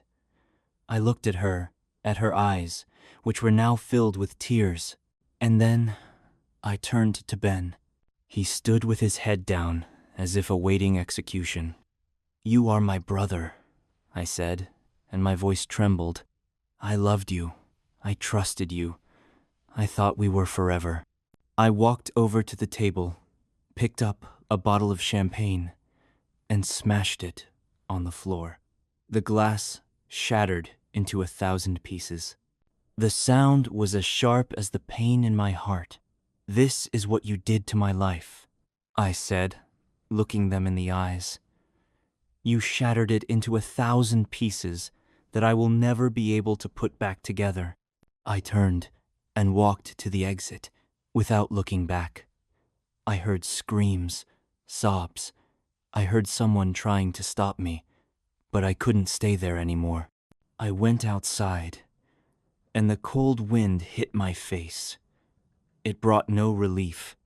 I walked through the city, not knowing where I was going. My revenge was a success. I had destroyed their lives, but I felt no satisfaction. I felt only emptiness. I came back to our home, the house we had built together. I walked inside, and everything I saw reminded me of her. Her paintings, her things, her scent. I couldn't stay there anymore. I gathered all of her belongings into one box and carried it outside. I put it on the curb with the trash, and then I sat on the floor, leaning against the wall, and for the first time in a long time, I cried. I wasn't crying out of self-pity or out of anger. I was crying for what I had lost. I had lost more than a fiancé. I had lost a brother, a friend, a person I trusted. I had lost everything. The next day, I left. I took nothing with me but this story and the pain. I went to a place where no one knew me, where there was no past. I started a new life. But the crack that had once appeared in my heart remained. I know it will never heal. I know I will always remember the day I destroyed my life to get revenge on those who destroyed it first. This is the story of how my dentist spent years deliberately ruining my teeth just so I'd keep paying him more and more. And then he used that very money to go on luxury vacations with my wife. But even that wasn't the worst part, because somehow our children were caught up in this twisted story too. My morning always began the same way. Sunlight would flood our bedroom, and the first thing I would see were the sleeping faces of Emily and our twins, Lily and Sam. This sight filled me with a deep sense of calm and certainty. We lived in a cozy house on a quiet suburban street, where every corner was filled with our shared history. My wife, Emily, was my world. Her laughter, her caring hands, her unwavering belief in me, all of it, was the foundation of my existence. She was the architect of our happiness, and I was just the devoted builder. I worked as a software engineer. My job provided a stable income and a sense of satisfaction, but my true happiness was found at home. Emily was a florist, and our house always smelled of fresh flowers, like a little conservatory. Her hands, expertly weaving stems and leaves, created something beautiful, and I would watch her in admiration. We were a perfect pair, each complementing the other to form a harmonious whole.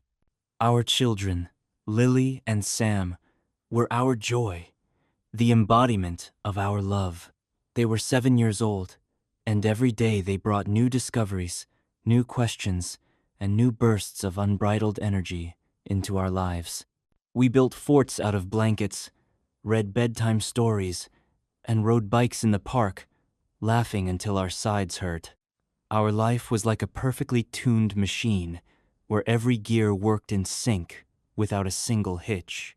I remember one evening, we were sitting on the terrace, watching the sun set behind the horizon, painting the sky in incredible shades of orange and purple. Lily and Sam were playing tag on the lawn, their ringing laughter echoing in the evening air. Emily rested her head on my shoulder, and I wrapped my arm around her. "Happiness," she whispered, and I felt her warm breath on my neck. In that moment, I was absolutely certain that our idyll would last forever. I was grateful for every day I spent with her, for every moment with our children. Lately, however, something had started to bother me. It was a subtle feeling, like a thin, almost invisible thread on a flawless canvas. It all started with my teeth. I had always been meticulous about my dental hygiene and never had any serious problems. But for almost a year now, I had been constantly visiting the dentist. My doctor, Dr. Adams, was a pleasant middle-aged man with a reassuring smile and confident movements. He had been recommended to me by Emily, and I completely trusted her choice. I believed him to be a professional in his field. But the number of visits to him began to alarm me. First, it was a cavity, then a filling that fell out a few weeks later, then tooth sensitivity that wouldn't go away for months. Each time, Dr. Adams found a new problem, new reasons for another procedure.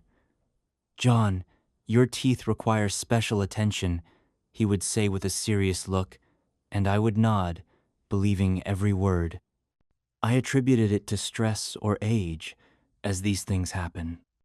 But for some reason, it felt like the problems were snowballing, even though I hadn't changed my lifestyle or become less diligent with my hygiene. Emily always insisted on my dental appointments. "You have to take care of your health, John," she would say with a look of genuine concern in her eyes. She would even book the appointments for me, reminding me days in advance. Her involvement seemed like a display of immense care, another proof of her love. But sometimes, when I returned from Dr. Adams's office, Emily would ask me overly detailed questions about the procedures, about exactly what was done, as if she were an expert in dentistry herself. It was strange, because she had never been interested in such details before. I dismissed it as her curiosity and her desire to make sure everything was fine. There was another oddity. Our family car, which I usually used for my commute to work, started staying home more often. Emily said she needed the car to go to the wholesale flower market or for other business related to her work. I saw nothing suspicious about it. Her job required mobility. But sometimes I would notice that the car returned with an unusual smell, not floral, but some other, foreign scent, as if someone had been smoking expensive cigars, even though neither Emily nor I smoked. It was a fleeting sensation that I quickly dismissed as a figment of my imagination. Small details accumulated, like grains of sand in a clock, slowly but surely ticking away the time until something inevitable. I tried not to pay attention, to brush these thoughts aside. My life was perfect, and I didn't want to ruin that illusion with suspicions. But inside me, somewhere deep down, a small, barely noticeable knot of anxiety was forming. It was a premonition I couldn't explain, but also couldn't fully ignore. The world I had considered so strong and reliable was beginning to show cracks, barely visible to the naked eye, but still palpable. The suspicions I had so desperately tried to push away began to take shape. They were no longer vague feelings, but clear, disturbing facts that fit together into an ugly mosaic. My life, which had so recently resembled a serene lake, was now rippling from the stones that had been thrown into it. My visits to Dr. Adams became more frequent. He found new problems with my teeth, one after another, as if he were deliberately searching for them.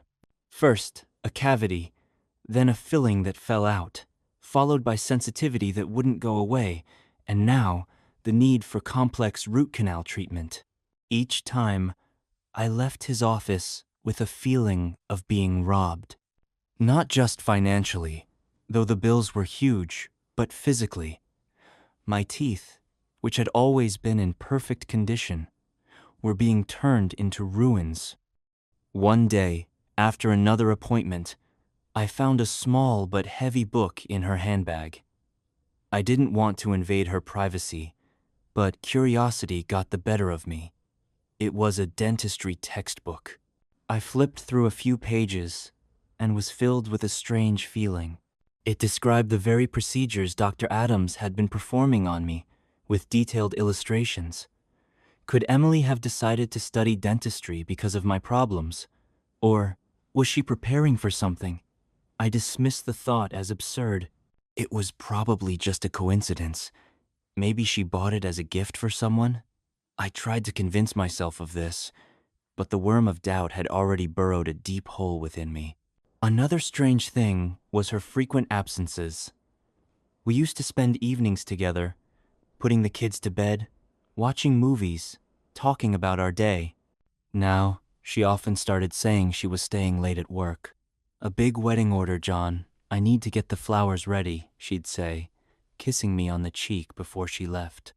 She would always return late, with a tired but satisfied look on her face. One day, when she came back, I caught a faint but familiar scent on her clothes. That same foreign smell I had once noticed in the car. The smell of expensive cigars and men's cologne.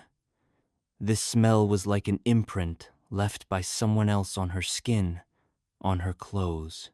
I sniffed, but she had already taken off her coat and hung it in the closet. "Are you tired?" I asked. "Very," she replied, and her eyes seemed to flicker with guilt for a moment. But then she smiled, and I again convinced myself that I was imagining things. But the worst was yet to come. Long ago, when we first got married, we set up a special joint account for all our savings. We both had access to it, and we both deposited money into it for our shared goals. Vacations, the children's education, home repairs. This account was a symbol of our trust. I never checked it because I saw no need. We always discussed major expenses together. But one day, when I needed money to pay for another procedure with Dr. Adams, I decided to check the balance. The amount I saw there made my heart freeze in icy horror. Over the past few months, large sums had been withdrawn from the account, and these expenses had not been agreed upon with me. I looked at the statement, and there were payments for plane tickets, hotel reservations in exotic countries, and expensive dinners at restaurants we had never visited. I recognized the names of the hotels where she had supposedly been working late. All these expenses coincided with the days when Emily said she had a huge order. But the most shocking thing was something else. I saw that these expenses were for two people. The tickets, the reservations, everything was for two. The name of the second person was encrypted, but I could see the initials A, J, and E, P. Emily was Emily Palmer. A, J, Adams Jones. At that moment, my heart, which had been beating steadily like a perfect metronome, skipped several beats. The world I knew began to fall apart rapidly. The lies, the betrayal, the double life, it was all right there in front of me, on the computer screen. I remembered the smell of cigars, the dentistry textbook, her strange concern for my teeth. It all now took on a monstrous, nightmarish meaning. This wasn't just betrayal. It was a sophisticated, cynical crime. She and my dentist, whom I considered a family friend, were not only robbing me, but deliberately ruining my health. They were using me, my money, my love, to live their double life. My teeth, my pain, my trust, it was all just a tool in their hands. That evening, when Emily returned home, she walked into the room with a smile on her face. "Hello, darling," she said. But I no longer saw the woman I loved. I saw a stranger, a traitor. My soul was screaming in agony, but I remained silent. I looked at her and thought about how she and the man I trusted with my health were living a happy life with the money they had conned out of me. After I saw the statement, life was never the same. I walked around the house like a ghost, observing my family from a distance. Emily, Lily, Sam, they were right there, but I felt infinitely far away from them. My world, which I had built for years, turned into a glass castle that shattered into dust with a single blow. I couldn't sleep or eat. The lies I had failed to notice for so long were now everywhere. They permeated every corner of our home, every small detail of our lives. I began to remember everything, every detail, every strange coincidence. I remembered how Emily once came home with a new dress she supposedly bought on sale, even though I knew she never wore such clothes. Now, I understood that it was a gift from him, from Dr. Adams. I remembered how she talked about new clients, who supposedly helped her expand her business, and how her finances unexpectedly improved. Back then, I was happy for her, believing it was her accomplishment. Now I understood that her success was built on my pain and my money. My dental appointments became torture. I would go to Dr.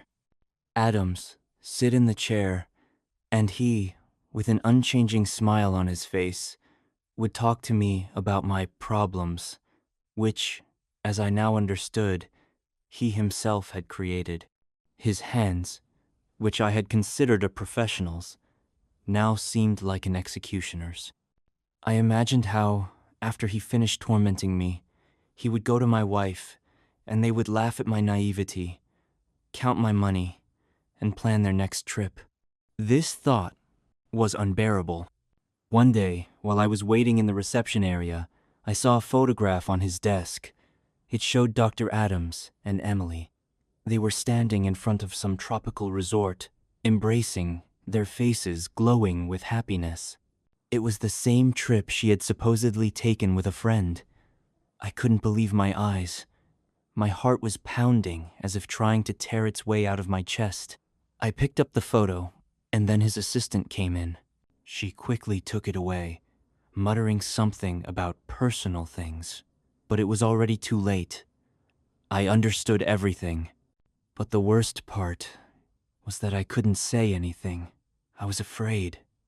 Afraid of destroying our family, of scaring the children, of losing the little that was left. I continued to play the role of a loving husband and a caring father, even though everything inside me was screaming with pain and humiliation.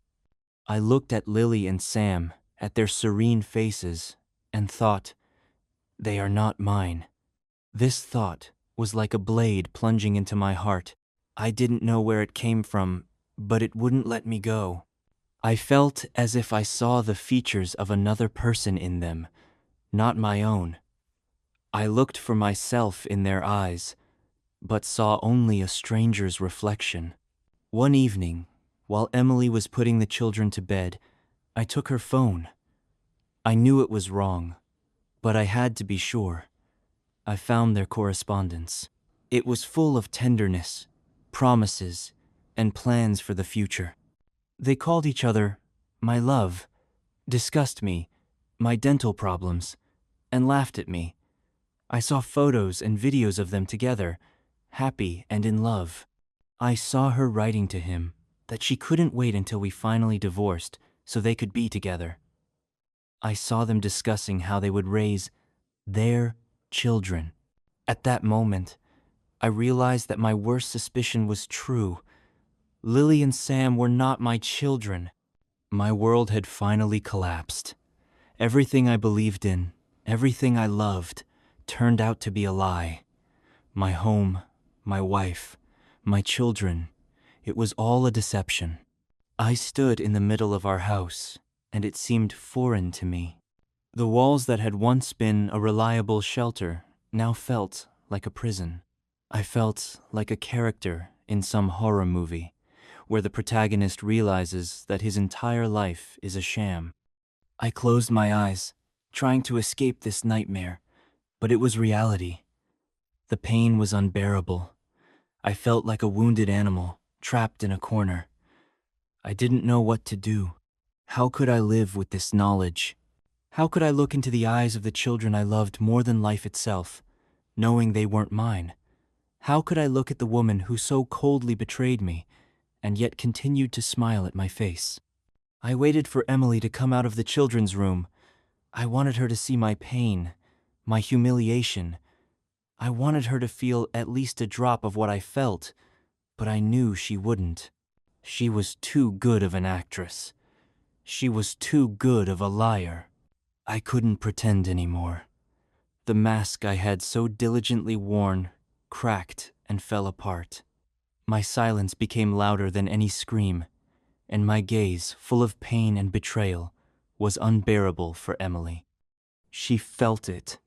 Her smile, so recently carefree, faded. She asked what was wrong, offered to get me a cup of tea, tried to hug me, but I pulled away. Her touch felt poisonous, her words an empty lie. One evening I found her in the kitchen. She was cooking something while the children played in the living room. I walked up to her, and without a word, took a printout of our bank statement and a photograph of her with Dr. Adams from my pocket. I just placed them on the table. For a moment, her face lost all color. She looked at the papers, then at me. I saw fear and panic in her eyes, and something else I couldn't decipher. "John," she whispered, her voice trembling. But I didn't let her finish. "Why, Emily?" My voice was hoarse with suppressed emotion. "Why did you do this to me? Why did you let that man, that dentist, ruin my health while you spent my money?" She lowered her head, her shoulders shaking. I waited for an explanation, but I didn't hear one. Instead, she started to sob, burying her face in her hands. Her sobs were so loud, so desperate, that the children, hearing them, ran into the kitchen. Lily and Sam looked at us with frightened eyes, not understanding what was happening.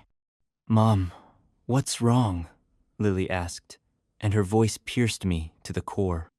Emily raised her head, her eyes red from crying. She looked at the children, then at me, and in her gaze, I saw not remorse, but something else: contempt. Contempt for my weakness, for my humiliation. "John," she said now more calmly, "I'll explain everything, but not now, not in front of the children." I couldn't take it anymore. I left the house, got in the car, and drove. I drove aimlessly, just forward, until I found myself at the ocean shore. I sat in the car, looking at the endless blue expanse, and felt a void consuming me. I had lost everything: my home, my family, the children I thought were mine, my love. I called my friend, Mark, whom I'd known since college. I told him everything, every word, every detail, and he was in shock. "John, you have to do something," he said. "You can't just leave it like this." "What can I do, Mark?" I asked, my voice filled with despair. "They've destroyed my life. They used me as an ATM and a lab rat. And the children? I loved them, Mark. I loved them more than anything." "I know," he replied, his voice full of sympathy. "But you need to find out how long this has been going on, and what else they're hiding. Maybe there's something more. Something that will explain everything." Mark's words made me think. I returned home after dark. Emily was waiting for me. Her eyes were puffy from crying, but the desperation was gone. She was resolute. "John, we need to talk," she said. I sat down opposite her, and she began her story. She said that she had met Dr. Adams even before we met, that they loved each other, but their families were against it, that she married me to escape the pressure, that they had never stopped seeing each other, and that their love had only grown stronger over time. She talked about the children. She didn't lie. She confirmed that they were not mine. But the most terrifying thing was how she told it. With a cold detachment, as if it were a story about someone else, not about us. She talked about how she and Adams needed money to start a new life, and how he came up with this plan with my teeth. She spoke about it so casually, so matter-of-factly, that I felt a wave of nausea rise in my throat. She spoke, and I thought that all this time I had been living with a stranger, with a person who didn't love me, but was merely using me. And at that moment, I realized that the pain of the betrayal was nothing compared to the pain of knowing that my entire life, every memory, every word, every touch, was a lie. The night that followed her confession was the longest of my life. I didn't sleep. I sat in the living room, staring into the darkness, and tried to understand how I could have been so blind. I loved this woman, this house, these children, and it all turned out to be a set for someone else's cynical play. At the first light of dawn, I got up.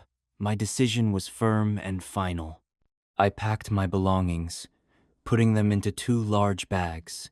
There were no shouts, no tears. I didn't want to be humiliated anymore. When Emily came into the kitchen, I was already ready to go. "John, where are you going?" Her voice was full of feigned concern. "You can stay. We'll work it all out." "I can't," I replied, my voice as cold as ice. "We can't work anything out, Emily. You destroyed everything." She tried to approach me, but I stepped back. "The children," she said. "I know," I replied, and it was the hardest word I had ever spoken. "I know everything, but I can't look at them and pretend they're mine. I can't lie to them, and I can't lie to myself." I walked out of the house. The air was fresh and cool. I took a deep breath, feeling it fill me with a new, unfamiliar strength. I got in the car and drove. I didn't know where. I didn't care. My home, my family, my life were all left behind. I went to Mark's house. He was waiting for me. He saw my state and didn't ask unnecessary questions. He simply gave me the key to his apartment, which was empty while he was on a business trip. "Live there as long as you need," he said. For the next few weeks, I lived in a fog. I filed for divorce. I didn't ask for anything. Not the house, not the money. I just wanted one thing: to get rid of everything that reminded me of my past life. I hired a lawyer to handle my affairs, and I focused on one thing: myself. I went to another dentist. I was lucky. I found one of the best in the city. He did a full examination and was shocked. "John, things are very bad," he said. "It looks like someone was deliberately ruining your teeth." I told him the whole story. He listened with undisguised horror. "This is a crime," he said. "We have to file a lawsuit." We filed a lawsuit against Dr. Adams and Emily. The trial was long and grueling. Horrifying details came to light. Dr. Adams was not only ruining my teeth, but also using cheap, low-quality materials that he bought at a discount. The difference between what he charged me and what he spent went into their joint accounts. They had accumulated a small fortune. When it was time to submit a DNA sample, I was ready. I knew the result. My lawyer told me that Emily didn't contest the results. The children were, indeed, Dr. Adams. The court issued its verdict. Dr. Adams had his license revoked and was sentenced to prison. Emily received a suspended sentence and a large fine. I received compensation for the emotional and physical damages, but it meant nothing to me. No amount of money could give me back the lost years, my love, my children. I started a new life. I moved to a different city, changed my job, and started exercising. I became a different person. I was no longer the naive idealist who believed in unconditional love. I became cynical, closed off, with a deep psychological crack. I learned to live with the pain, but I never forgot it. It became a part of me. Sometimes I think about Lily and Sam. They were my children for 7 years. I loved them, read them stories, and taught them how to ride a bike. I don't know how they are living now. I don't know what they were told, but I hope they are happy. I will always love them, even if they are not my own. That love is the only thing left of my past life, and I don't want to lose it. It reminds me that I was once able to feel, and that's the most important thing. This is a story about how, while I was serving my country, my stepfather, whom I had always considered my real father, and my wife, who had sworn to love me forever, joined forces against me and decided to completely destroy my life. I still can't believe my life was once so simple and transparent. Memories of those days now seem like scenes from a naive, foreign film. I, James, a 22-year-old recruit, left to serve, leaving my beautiful wife, Mary, at home. We married right after high school, still just kids, and our love was like a clear stream, transparent, ringing, and free of any obstacles. At least, that's what I thought. We lived in the house that I inherited from my mother. She had passed away when I was still a teenager. A few years after her death, my father, with whom I'd always had a strained relationship, brought a new woman into the house. She was younger than him, vibrant and energetic. With her came her son, Daniel. He was a few years older than me, but we quickly found common ground. He became more than just a brother. He became the best friend I had never had. My stepfather, whom I always called Daniel, and his mother, whom I considered my own, were my true family. When the draft notice came, I knew my place was there. To serve my country, to protect it. I left with a heavy heart, but with the certainty that my Mary was waiting for me at home. Our farewell night was filled with tears, promises, and passion. We swore to each other that we would wait, be faithful, and love each other despite the distance. She promised to write me letters every week, and I promised to call whenever I had the chance. And at first, that's exactly how it was. Mary's letters were full of tenderness. She told me about our plans, how much she missed me. In every word, I felt her love, her devotion. But as time went on, something began to change. The letters became shorter, less frequent, and they no longer had that sincere, childlike naivety. Instead of detailed descriptions of her day and our shared memories, they resembled reports. Everything's fine, missing you, waiting for you. I wrote it off as her being tired, or perhaps busy, or simply not knowing what to write about. But my doubts didn't give me peace. I started to notice her words becoming drier. I felt something slipping away from me, as if an invisible wall had appeared between us that I couldn't cross or understand. When I called, her voice sounded distant, as if she were talking to me from another room, putting no emotion into her words. She always found a reason to end the call. She was tired, or she had something she needed to do. I felt guilty for bothering her, for distracting her from her tasks. During one of the rare calls, I asked her about our son. Ever since our little one was born, he had been the meaning of my life. She coldly replied that he was fine. To my question about how he was doing, she said that he was growing up. She didn't talk about his new words, his first steps, or how he smiled. Before, she used to write about these things in every letter, and I, thousands of miles away, felt like I was right there with them. But now, nothing. Just silence, emptiness, indifference. And in that moment, I felt a crack for the first time. It was barely perceptible, like a thin, almost invisible line on perfectly smooth glass. I couldn't understand what caused it or what it meant, but I felt that something in my life, in my family, in my world had changed. I tried to convince myself it was just fatigue, that she was simply missing me, and it was weighing her down. But I knew that wasn't it. It was something else, something deep, something I couldn't name.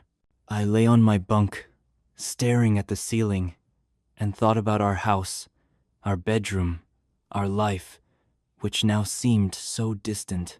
I remembered how we used to laugh, how we dreamed, how we made plans for the future.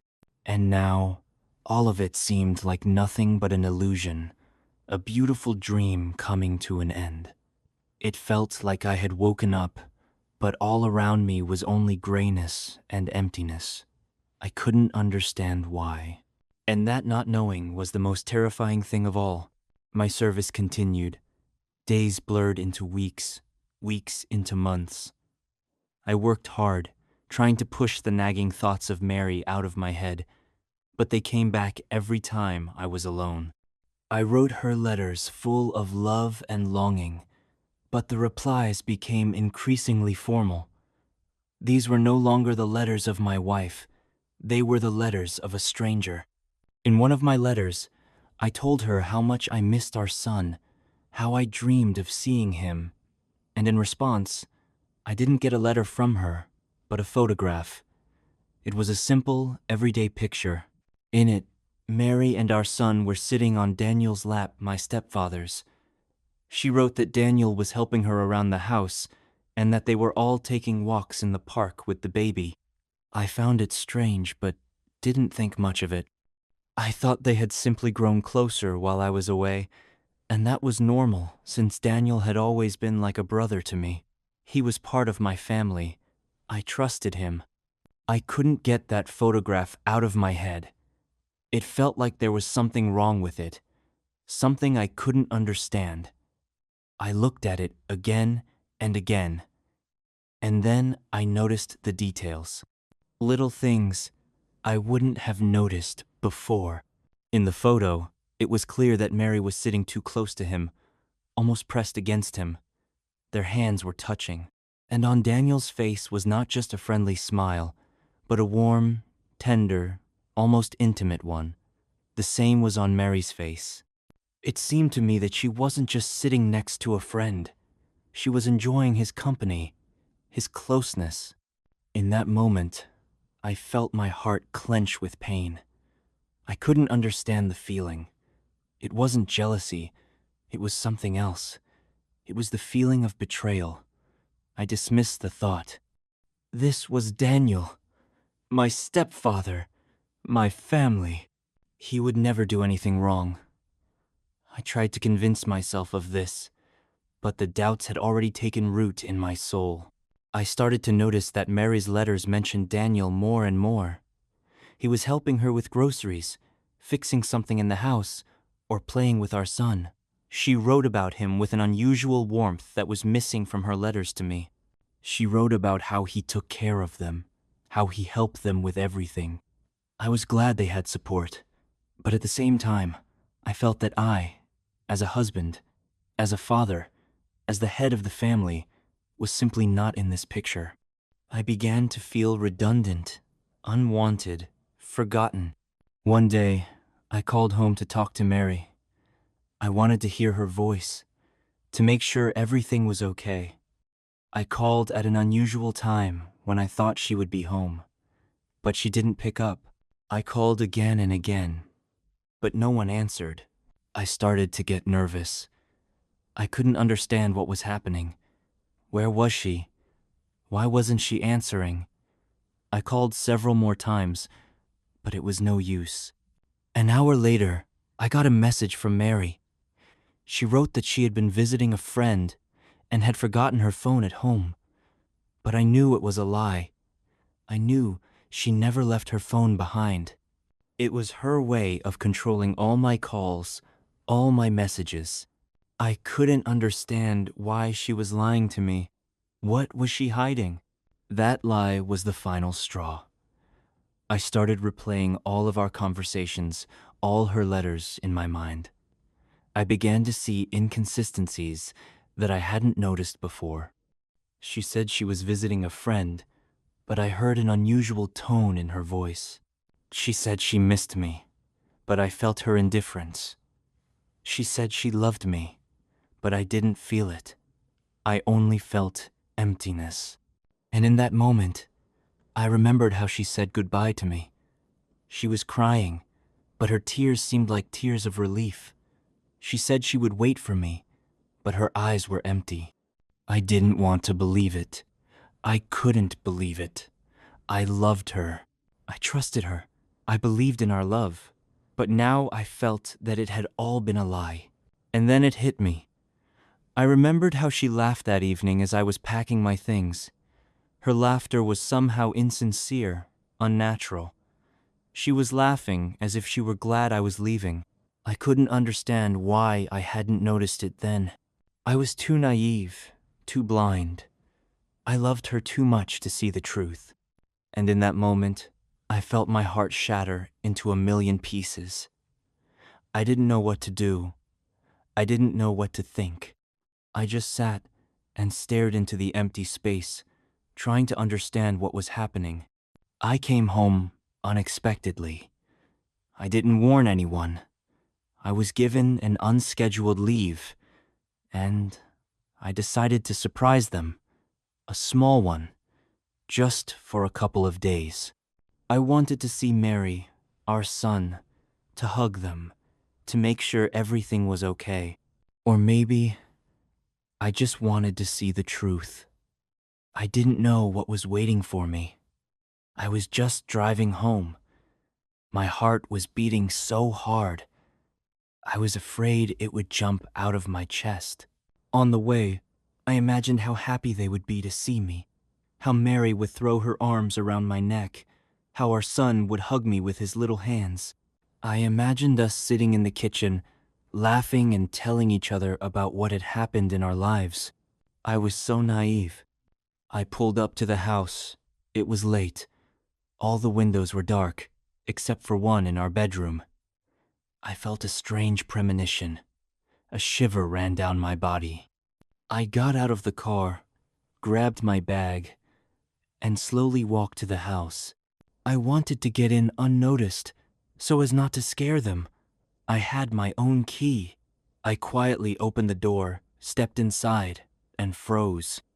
The house was silent, too silent. Usually, at this time, Mary would be reading a fairy tale to our son, and then we would chat on the phone. But now, silence. I walked into the bedroom. The door was slightly ajar. I peeked inside, and then I saw them, Mary and Daniel. They were lying in our bed, my wife and my stepfather. I couldn't believe my eyes. I couldn't breathe. I just stood there and looked at them, as if at some horrible painting. My life, my love, my faith, everything collapsed in a single moment. I couldn't say anything. I just stood there and watched them sleep together. I couldn't believe this was happening. I couldn't believe my wife, my Mary, had done this. I couldn't believe my stepfather had betrayed me like this. I felt like I had been stabbed in the back. I felt my soul tearing apart. They slept as if it was meant to be, as if they were connected by something more than just friendship, as if they had been together for a long time. I couldn't understand how I could have been so blind. I couldn't understand how I could have failed to notice this. I stood there in complete silence and looked at them. And in that moment, I realized that everything I had thought about our life, our family, our love, was a lie. It was all just an illusion. A beautiful but empty dream that had ended. I felt a pain welling up in my chest. It was so intense that I couldn't breathe. I felt tears streaming down my face. I couldn't stop them.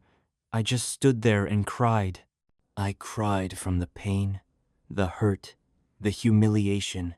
I cried because I had lost everything I had. I slowly left the room, trying not to make a sound. I didn't want to wake them. I didn't want them to see me. I didn't want them to know that I had seen everything.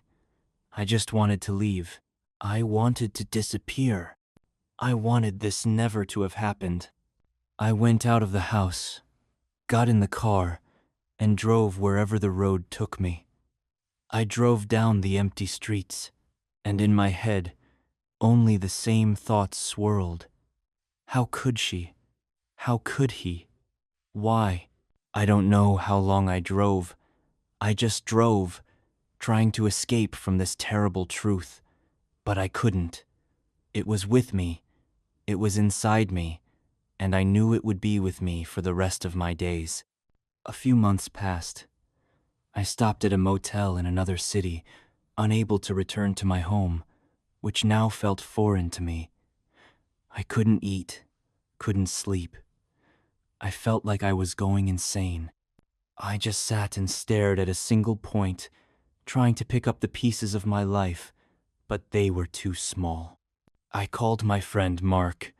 He was the only person I could trust. I told him everything I had seen, everything I had felt. He listened to me, in silence. And then he told me what I didn't want to hear. He said he knew, that he had suspected, that he had seen Mary and Daniel become too close. He had seen how they interacted, how they looked at each other. He had seen them hold hands when they thought no one was watching. He had seen them laugh together, how they spent time together. He had seen everything, but he didn't want to tell me. He was afraid I wouldn't believe him. He was afraid I would think he was jealous of me. I was furious. I screamed at him. I screamed at the whole world. How could they? How could they know and stay silent? How could they see that I was completely oblivious and not say a word to me? I felt betrayed, not just by my wife and stepfather, but by my friends as well. I felt alone, completely alone. I decided to go back. I had to talk to them. I had to find out the truth. I had to see their faces when they spoke their lies. I had to understand what I had done to them. Why did they do this to me? I arrived home. The house was empty. I found a note from Mary on the table. She wrote that she and our son had left, that they had decided to live with Daniel, that it would be better for them. She wrote that they needed time to think, that she needed to sort out her feelings. In that moment, I realized that they hadn't just betrayed me. They had planned all of this. They had used me while I was in the army. They had used my naivety, my faith, my love. They had been living a double life, and I was just their puppet. I went to Daniel's place. I knocked on the door. He opened it. He was surprised to see me. He tried to smile, but his smile was somehow unnatural, strained. He invited me in. I went inside, and I saw our son playing on the floor. And Mary, who was sitting next to him, she was also surprised to see me. She stood up, walked over to me. She wanted